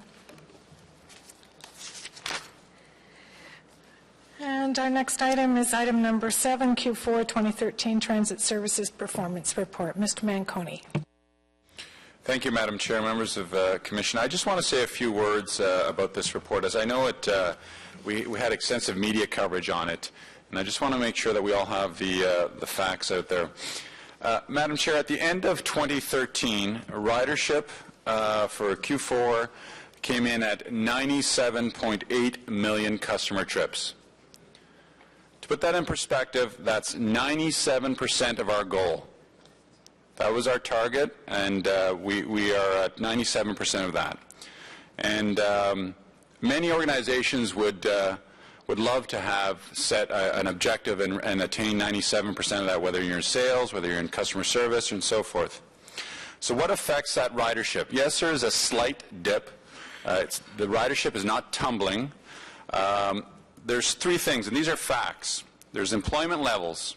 Stats Canada, you can research that. It's in our report. There are 19,300 fewer jobs in the Ottawa area.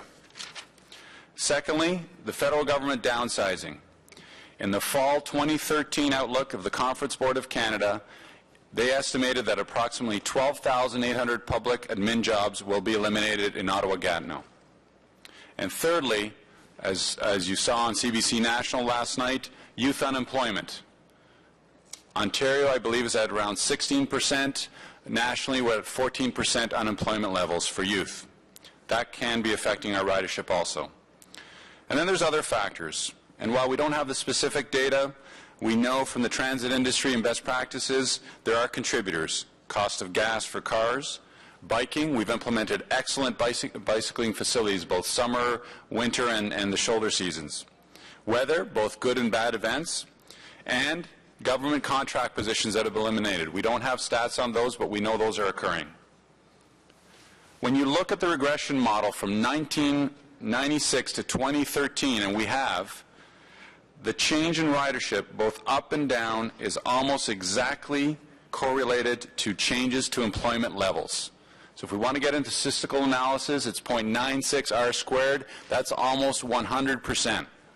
And Mr. Scrimger and his team would be happy to meet with anybody to explain the direct correlation between employment levels and ridership. Again, both up and down. So naturally, a question to me should be, am I concerned? We always want our ridership numbers to increase, but we also look at other key indicators. Revenue is up. Our overall budget, as you know, is tracking very well, and we'll hopefully be able to share some positive results at year-end in that regard. So to achieve 97% of our target ridership goal and balance both revenue and expenses is no small feat. Our goal continues to be to provide effective and efficient services. Now, a few words on on-time performance. Our on-time performance levels dropped slightly in Q4 2013. And there were some questions as to how could that have happened. We need to remind ourselves of the weather we experienced in December. Remember, Environment Canada was confirming that we're experiencing the coldest winter on average in 20 years. We had severe cold weather events. Remember the Arctic air that was trapped? Large snow events. Think of December, snow and cold temperatures. Think of the effects that this has on our AM and PM commute. Construction, particularly on Rideau Street. It affects our operations, especially in mixed traffic. And with respect to winter, look at last Friday's event, snow event, and the effects it had on our on-time performance and anyone's commute, whether you're on transit or in a car. Lastly, Madam Chair, the target that was set years ago of the 0 to 5 minutes is a very high benchmark in the transit industry. And as we reported earlier, in 2015, when we review our performance measures, we'll be asking ourselves if that is the right measure to be using, and we'll be comparing ourselves to others in that regard. Thank you, Madam Chair. I'll be happy to take any questions in that regard. Thank you, Mr. Manconi. We'll start with Commissioner Egley. Thank you, Madam Chair.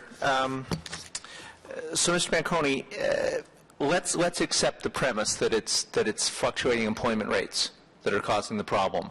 And you talked about 19,000 less jobs in the city. Does that factor in what you said after that about youth unemployment and the government, or are we looking at additional jobs over and above the 19,000? Madam Chair, the 19,000 is the number that's reported by Statistics Canada regularly. They can't report the fine level of detail every single month that they do at the global level. So we compare our ridership to their global number, and they're talking about the number of people who are working. And they don't break it down by demographics, and they can't break it down by job type. But how many people are working? And the decline in employment over that period is greater than the decline in transit ridership over that period. No, I get that, but I guess what I'm asking, Mr. Scrimger, is the 19,000 figure, based on what you've looked at, going to get worse, or are we looking at the worst of it now? We cannot know. We can look at the Conference Board of Canada, who has economists who make projections, and we do that, but just as we can't know anything else of the future, we just don't know what the economy will be tomorrow, and least of all us working in transit. Okay, fair enough. Now, again, going back to the premise that it is job loss, it's fluctuations within the civil service, all those things. And I go to Mr. Manconi's point where, you say we're not tumbling at this point. But what are we doing to make sure we don't tumble?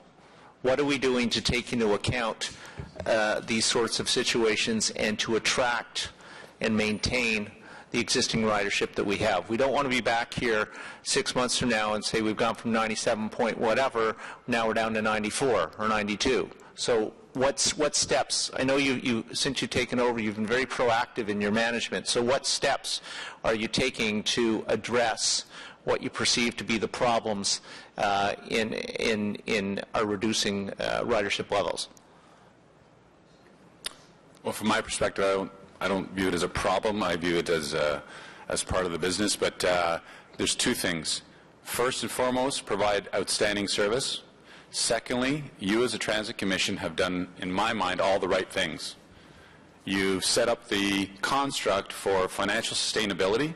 You've approved the lowest rates of fare increases in the last, I believe it's 11 or 12 years. You've bought high-capacity buses. You've optimized the routes. You've implemented a smart card, which, by the way, there's literature out there right now that says if you want to drive ridership up, increase your penetration of smart card use, and we're there. For just out the gate, we're doing some phenomenal work there. So you've done all the proper foundation building to be able to navigate through when your ridership goes up and down. And you're also building a $2.1 billion LRT system that's being watched by the world that will further improve the ride experience through the core from Tunney's to Blair. And you also have a longer-term vision for expanding that service. So I think we're doing all the right things, but it starts with exceptional service. You have an amazing fleet. You have a dedicated team, all the proper tools to provide a great customer service. So those are the things that we continue to watch. One of the things that I'm still hearing from residents in my ward, many of which are civil servants, is they're still not happy with having the EcoPass taken away and replaced by Presto. Do we have numbers? Have we been able to track whether we've been able to hold on to those former EcoPass holders and transfer them over successfully to the Presto system, or have we lost riders because they're dissatisfied with the loss of the EcoPass? Because I'm still hearing people saying they don't find it as efficient as the EcoPass was. Well, I think what they're actually telling you is we missed the great deal. It was a phenomenal deal. It was a great deal. It was not a sustainable deal if you wanted to keep rate increases below inflation. It was not, you had previous forecasts of 7% and 8% fare increases that were being directed your way. You approved a fare management strategy that others dreamed of doing, and you had to get rid of subsidies on top of subsidies. So what I think they're telling you, because I've heard the comments too, is I really miss my deal or my card. And I say, no, you missed the deal. When we work with them on how to do auto reload and how to do resets, and remember the enhancements we're doing with Presto so that they can book their vacation periods off easily, that they're going to come around and say, okay, the deal, I get it, because it's part of, because I quickly follow that question up with, do you want to pay more taxes and do you want to pay more at the fare box? Because we had to eliminate that subsidy. Somebody was paying for that. So that's the conversation we have on that. To answer the question in terms of the numbers, Mr. Pepper's looking at that. I don't know the level of detail in terms of whether we can correlate if we've lost riders on that. But one of the things we're doing is when they do talk to us about that, we have the discussion that I'm having with you right now. What exactly do you miss? You miss the convenience or you miss the deal? Because we can fix the convenience part. And, the top 8 adjustments on the Presto card, one of them is to address those federal government employees that had that great deal that want to be able to reduce, lock on, lock off for short periods of time when they're off for a week or so forth, or a period to do a better deal. But one of the things you said is they're going to come around, which suggests to me you suspect that we did lose some ridership as a result of the switchover. I don't know that for a fact. I don't. And when will we know that? When will Mr. Pepper be able to tell us whether it's true, and if in fact it is, how we're going to address that?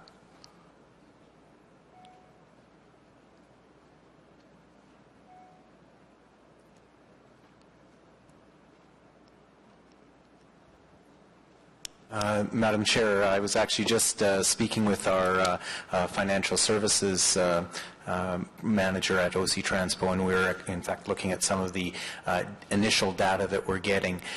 What we're finding is that the EcoPass program ended at the end of October. So we now have, excuse me, November, December, and January data. We now have enough data to start to play with the numbers in the sense of analysis and understanding some of the behaviors that have occurred since the end of the complete end of the program. Because from June until October, it was an artificial end because different companies fell off the EcoPass program depending on whether they were private or public sector. And so since November, we now have some analysis or data that we can analyze, and we're in the process of doing that, as Mr. Manconi indicated.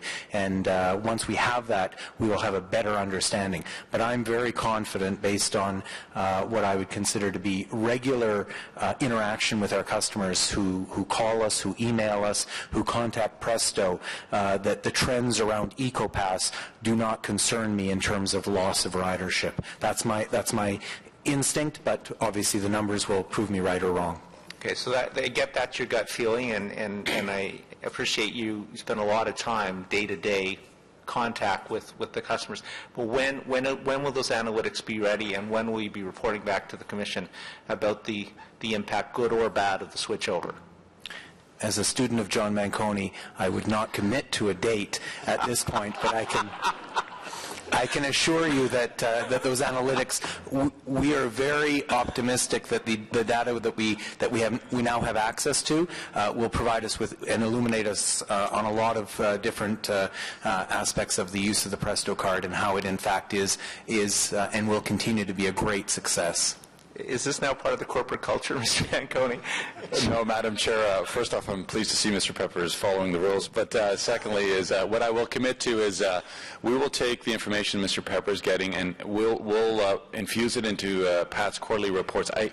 All kidding aside, I'm not committing to Q1 or Q2 because I just don't know the timing. So let me take it away. What we'll do is we'll bring it up as part of a quarterly report and as soon as we can. Is it safe to say we'll see something this year? Oh, for sure. Okay. Thank you. Thank you, Commissioner Egli. Commissioner Crew. For sure. That's a firm commitment. Thank you, Madam Chair. Just a couple of questions. First of all, relating to the ridership numbers, and I know that this is going to be something that Mr. Scrimger is going to be able to answer immediately. I've been getting some questions about the occasional, not on the revenue side, but in terms of the number side, the loss of Presto taps. Once in a while, the system is not operating for whatever reason, and therefore a tap is not recorded. And basically the answer that I've been giving and my understanding is that the numbers that we're looking at are based on our methodology of calculating what our ridership is overall, that it's what we're not seeing is a number of Presto taps. So we're not at this stage beginning to in those numbers see that some Presto taps are not successful. So could you just very quickly comment on the methodology we use to calculate those ridership numbers? Yes, Madam Chair, the Commissioner is right as it relates to monthly passes that are on Smart Card. For monthly passes that are on the Presto card, we count the number of passes that we sell, and we multiply that number by the average rate at which passes are used across the system. So that method does not change as people move from buying a piece of paper to buying a pass that's encoded on the card. For customers who pay using Presto as ePurse, the stored value, and where they pay per ride, we count every trip they make, and more specifically, every dollar that we collect into our accounts. And we do that whether people pay their fare using Smart Card, using tickets, or using cash. There are 1,800 Presto card readers on our buses, and there is a failure rate of those, and sometimes those not working. It's about 1 out of 1,800 every second day. On average. It's very, very low. So the rate at which Presto pay per ride trips are properly recorded and properly deducted from customers' accounts, extremely high. But if there is an underpayment there, that's matched by an underpayment that would have been there earlier with tickets and cash, with people perhaps putting in less than the full amount, or people, trying little things, or just mistakenly putting in not quite enough tickets or cash. So it's if there is an underpayment, it's very small, and it's not unusually different with Presto than it was with, or than it remains with ticket and cash. And in calculating the ridership numbers, I trust that what we're doing is, both with ePurse as well as with tickets, is we are accounting for the ridership at the time that we receive back those ePurse funds, or that we receive the tickets in, as opposed to at the time that they're sold. That's correct, yes. Okay.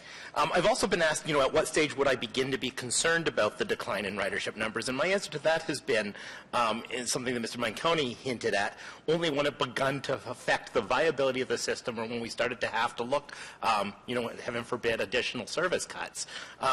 And so I've asked Mr. Manconi this before and would like to say it again. Based on the numbers we're looking at, are you still comfortable with the financial sustainability of the system based on the numbers where they are now and where we project them reasonably to going over the next year? Yes. Okay. Just a couple final things then. With regard to the on-time performance, your comments about the very bad December and the snow that we've had are well taken. And I think that everybody that resides in Ottawa, is going to witness those events and understands when there is an effect on a late performance. That said, and I know that Councillor Blois is going to bring it up, we still see, even in the last quarter, 7% of the rides that are more than 2 minutes early, an additional 17% that are 2 minutes early. That can't, of course, be accounted for by the snow. So again, I'm wondering, what are we doing with regard to those trips that are early?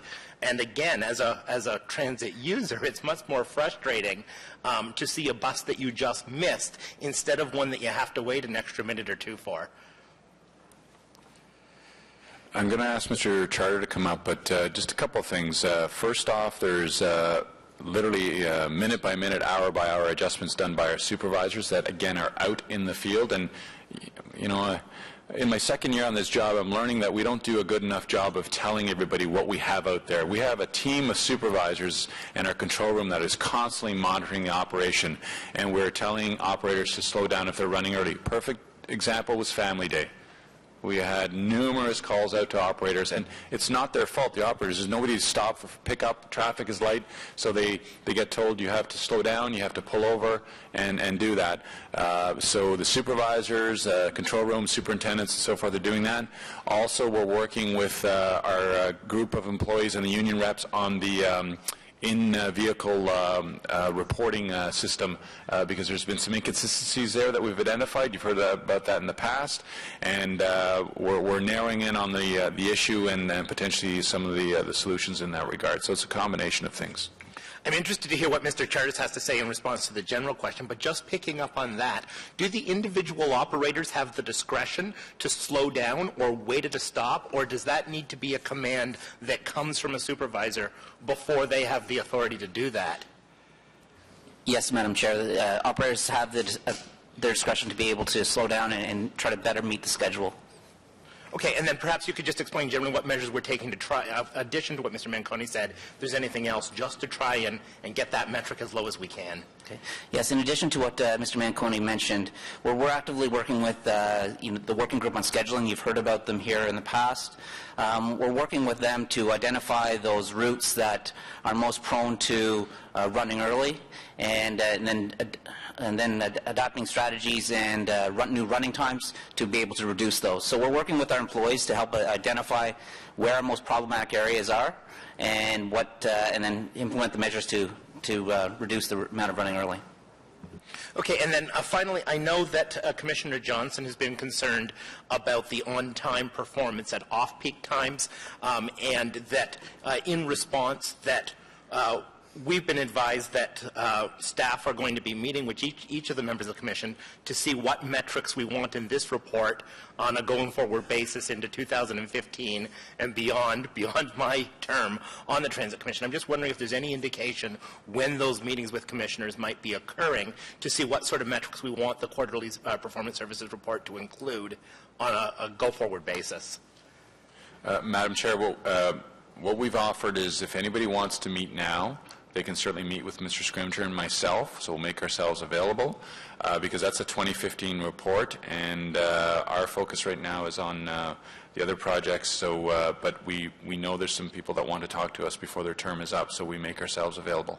Okay, thank you very much. Thank you, Commissioner Crew. Commissioner Wilkinson. Thank you, Madam Chair. I know that our system has been largely set up to deal with people working downtown. We have a huge movement back and very much geared to federal civil servants who have more regular hours, etc. That seems to be changing. And what I don't see happening is in other employment areas that we're getting the service there that will help to increase our ridership for people working elsewhere. I'm still waiting to hear back on the problem with Cisco, hiring 1,000 more people and don't have no bus service. We're almost not bus service. So it is a case of are we going to be taking a look at the way we have developed our system? I know it's a big job. We did it last time 4 years ago. But I think we need to do it again because employment areas are changing. We're encouraging more employment to go to the outlying communities. There's a big push in the city to have jobs go to Orleans and to Barrhaven as well as staying in Canada. And those places don't have large riderships of bus reserves. And it may be where we could pick up more ridership. Yes, Madam Chair, I can confirm that we're doing a couple things in that regard. We're not doing an overall route optimization analysis assessment, but what we are doing is we know, for instance, in Canada Stittsville, the ridership is increasing as there's new facilities being built there and so forth. So through our quarterly adjustments, we can do adjustments in that regard. We're taking that a step further. Mr. Scrimger has had some very good meetings with planning to say we want to be in very, very early on any development applications, both from a white-collar, blue-collar, and mixed-use example. I looked to Councillor Eglai where he had a servicing issue where youth and seniors couldn't get to a certain facility for employment opportunities. So we're doing some quarterly adjustments in that regard. So your point is very well taken. The key is to get in early with the planning. So if you get planning applications in your wards, make sure your feedback is transit at the table, and Mr. Scrimger will bring his team to that process to ensure we get service in as early as we can. And we are thinking outside the box and getting innovative with builders that want to do free transit for a year that they pay for and give to their employees or their new residents and so forth. So we're very open to any of those suggestions. But we are very cognizant of there's more to our system than just downtown. I'm not looking at just the new developments, and I'm quite aware of what's happening there, and we have one purchase of service, but it's just for rush hour, and certainly we have large areas with no daytime service, and that's a concern particularly for students, because they're a fairly sizable user. But even the existing business parks, which had lost service during the optimization, and some parts of it are having more employment at it than other parts, and the 93, where it's been put in to service 3 previous routes, is actually getting to be quite a heavily used route, and it's one of the places that are right on it are using it, but it's the places that have a long, long walk from the end of it that are having the concerns. And I know they're looking into it now. I'm just waiting to hear back on it. But I do think that there are some large, I was told there's 22,000 jobs now in the Canada North Business Park. That's a lot of jobs. And only about 5 or 10% are using the bus. So it's a place where we might be able to encourage more use of the bus service. I see the lineups coming down Carling Avenue when I come in, just a solid line of cars coming out that could have, there's one bus that comes down Carling, but it goes just a short distance in. Maybe an extension of that would add things of that nature, which are not big costly items, but would actually add up service and perhaps help the people who are coming on cars so they could have only one car. I always think that we can help people to be able to have, if 2 people work, if one can take the bus and one can have the car to do go out for the kids if they're sick, etc., then we're actually saving people money too. Yes, Madam Chair, and again, Mr. Scrimgeour and our team can certainly work on those specifics, and I don't disagree with anything you've said in terms of there's opportunities there, need to be balanced off with parking availability in those business parks is free. Those are choices people are doing, and certainly if the ridership is there, we can put the service, or if we know that ridership will come, we can look at putting the service there because we have to manage the bottom line. So happy to work with you, Councillor, on that. Yeah, the second area is with the aging population, a lot of seniors don't have cars or can't drive anymore.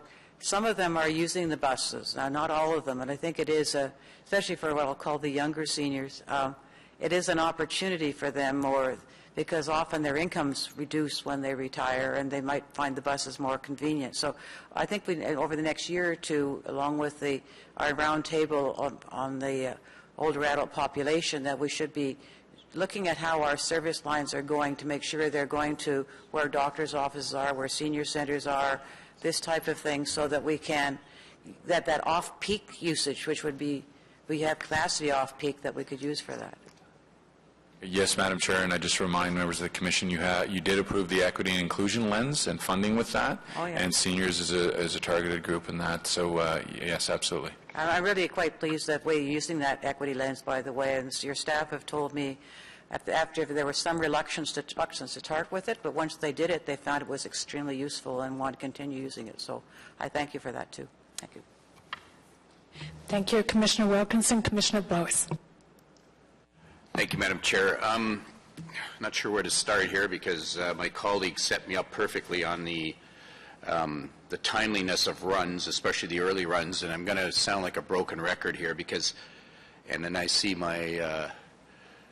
I see the ATU folks up there cringing because I got to ask you again, and I ask this every time, what is a valid reason for a bus, a regular bus, not talking about a 90 series now that has all kinds of other effects, what's a valid reason for a bus leaving early from the start of a route?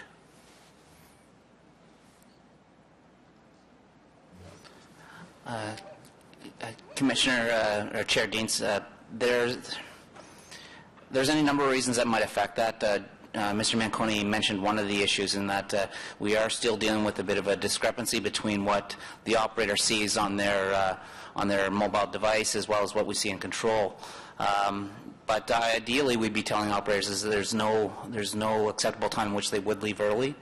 But I can think of a few examples where, in say a bus starting in the downtown core along Rideau Street, if the operator didn't time that start point, arriving at the start point perfectly, we wouldn't want the operator waiting there during peak hours for 3, 4, 5 minutes. So that'd be one of those situations where we'd be looking at the operator maybe to start a little bit early and continue on. But that is an extreme example. But ideally, we're saying it's not acceptable to start early. And then that's something that we're working on. So at the risk of sounding like I'm bashing operators here, because I'm going to express some sympathy for the situation they get caught in, but I'm looking at some of the tables here, and if the tables aren't valid from a statistical perspective, we shouldn't even have them in the report. But you're giving the example of maybe a couple of routes downtown. There aren't very many routes, I don't think, that start downtown, actually. Some of them may start, express runs may start on the other side of LeBreton. But I'm looking at the table here, regular morning service, and if I add up the 2 minutes and less early and the 2 minutes and more early, we're at 25% starting early. Unless I'm misreading this and the afternoon regular one is very similar, the express runs are less. 25%, 25%, something doesn't add up here. And if the table isn't accurate, throw it out. Don't tease me with this one. Madam Chair, I'll just remind you that these are not measures of whether the route started at the beginning of its trip on time. These are measures taken every 30 seconds along the entire route, whether the bus is picking up customers, dropping off customers, or running along the highway.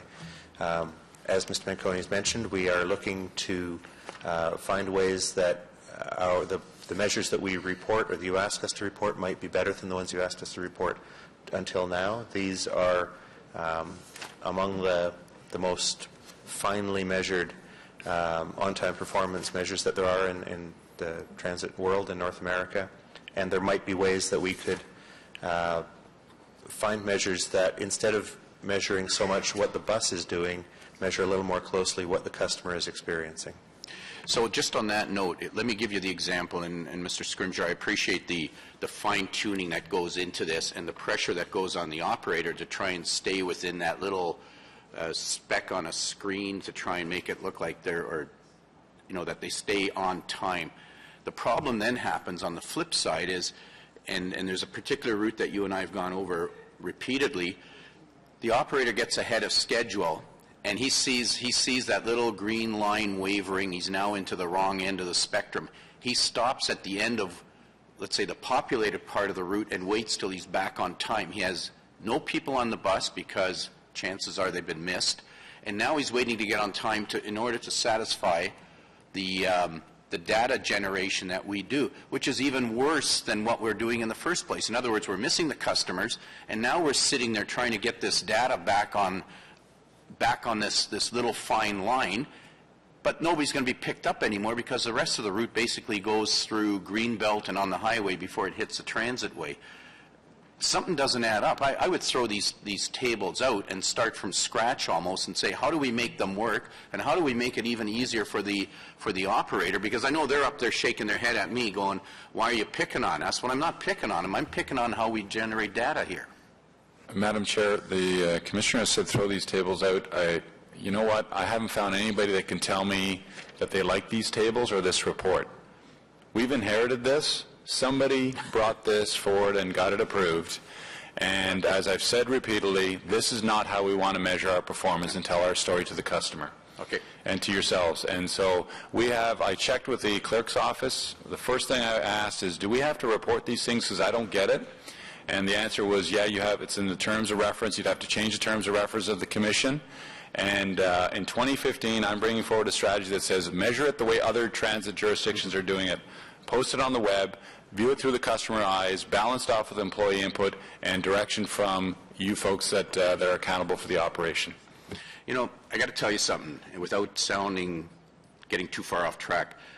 When I used to work in an audit function, we did operational reviews, and the first thing we checked was data integrity. And I would say this fails to meet that standard.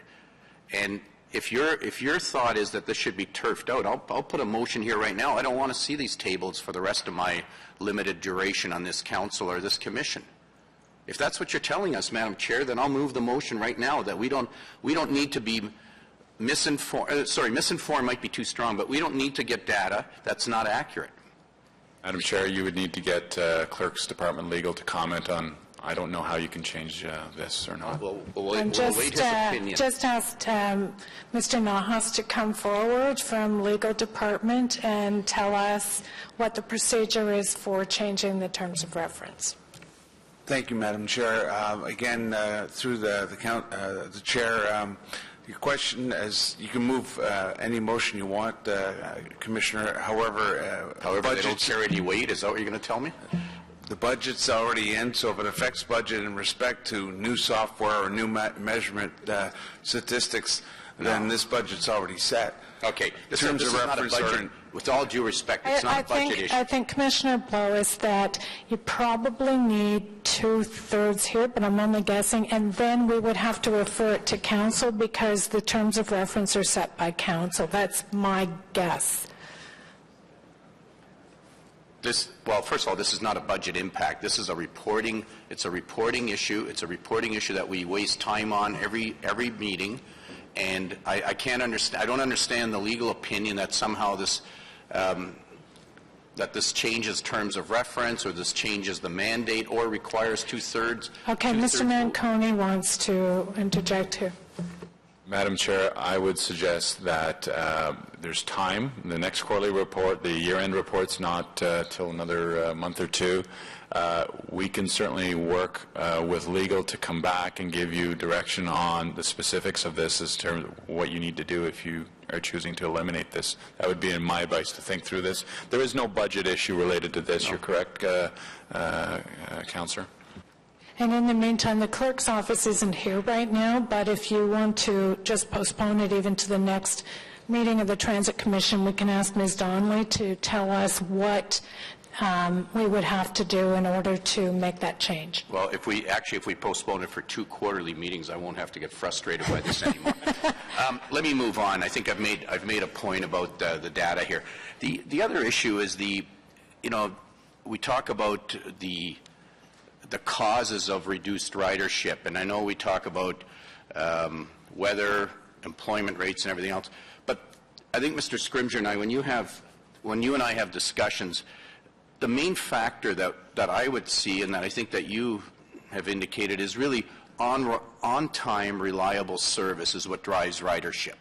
If people know that their bus is going to be there when it's supposed to be there, and it's going to be reliable, it's going to get them to where they want to go, and the fare cost is reasonable, that drives ridership. And I'm looking at employment rates, and one of the first of all, the whole thing about the public service being reduced. Yes, there are reductions. The public service is still higher now. The number of jobs in the public service is still higher now than it was, I think, 6 years ago when it hit its peak, or 5 years ago. But here, this is interesting. From last December to this December, public service employment went down, but high-tech employment went up. In fact, the overall rate of unemployment and I want to make sure I get these numbers straight, while it went up from November to December, overall the rate was still below December 2012 when it measured 6.6%. There's almost a 0.5% gap from the previous year.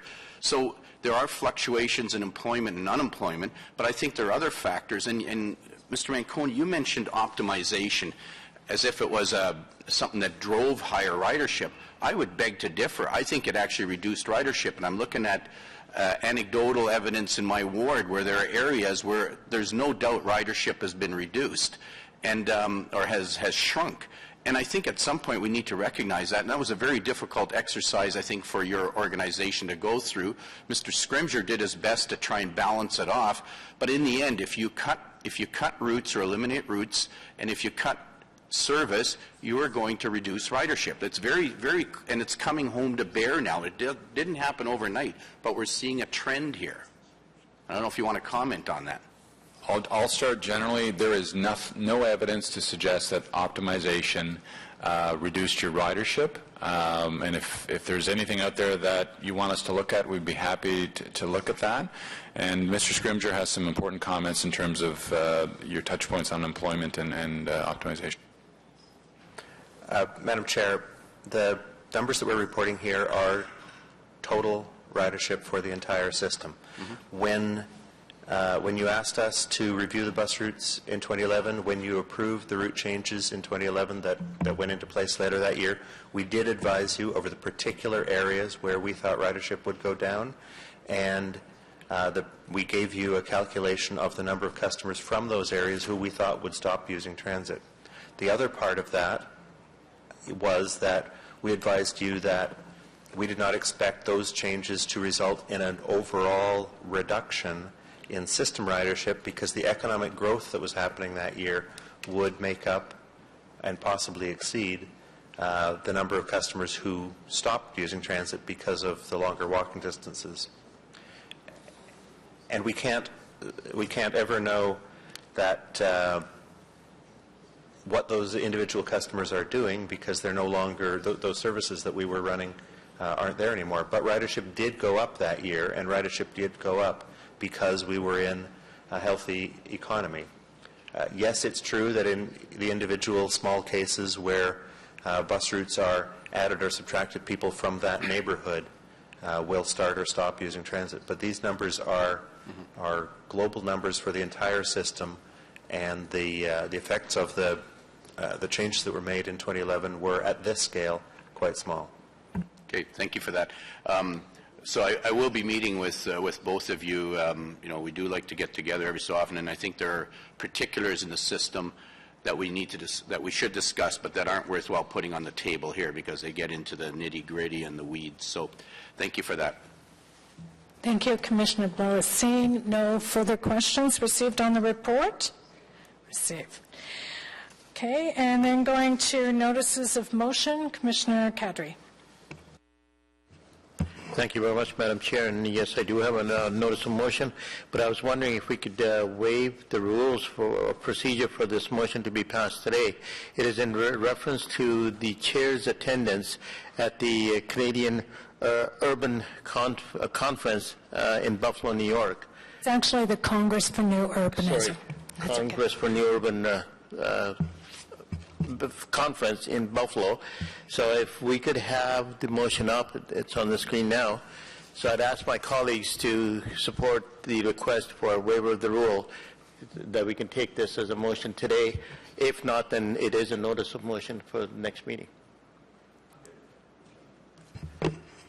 I'll maybe just add that this is an North American organization, the Congress for New Urbanism. They've invited me to speak on OC Transpo's changes from BRT system to an LRT system. So I would be speaking at this conference if it's approved. Carried? Good. Thank you. So carried on suspension Carried. and carried on the motion. Thank you. Any other notices of motion? Inquiries? Other business? Adjourned. Thank you.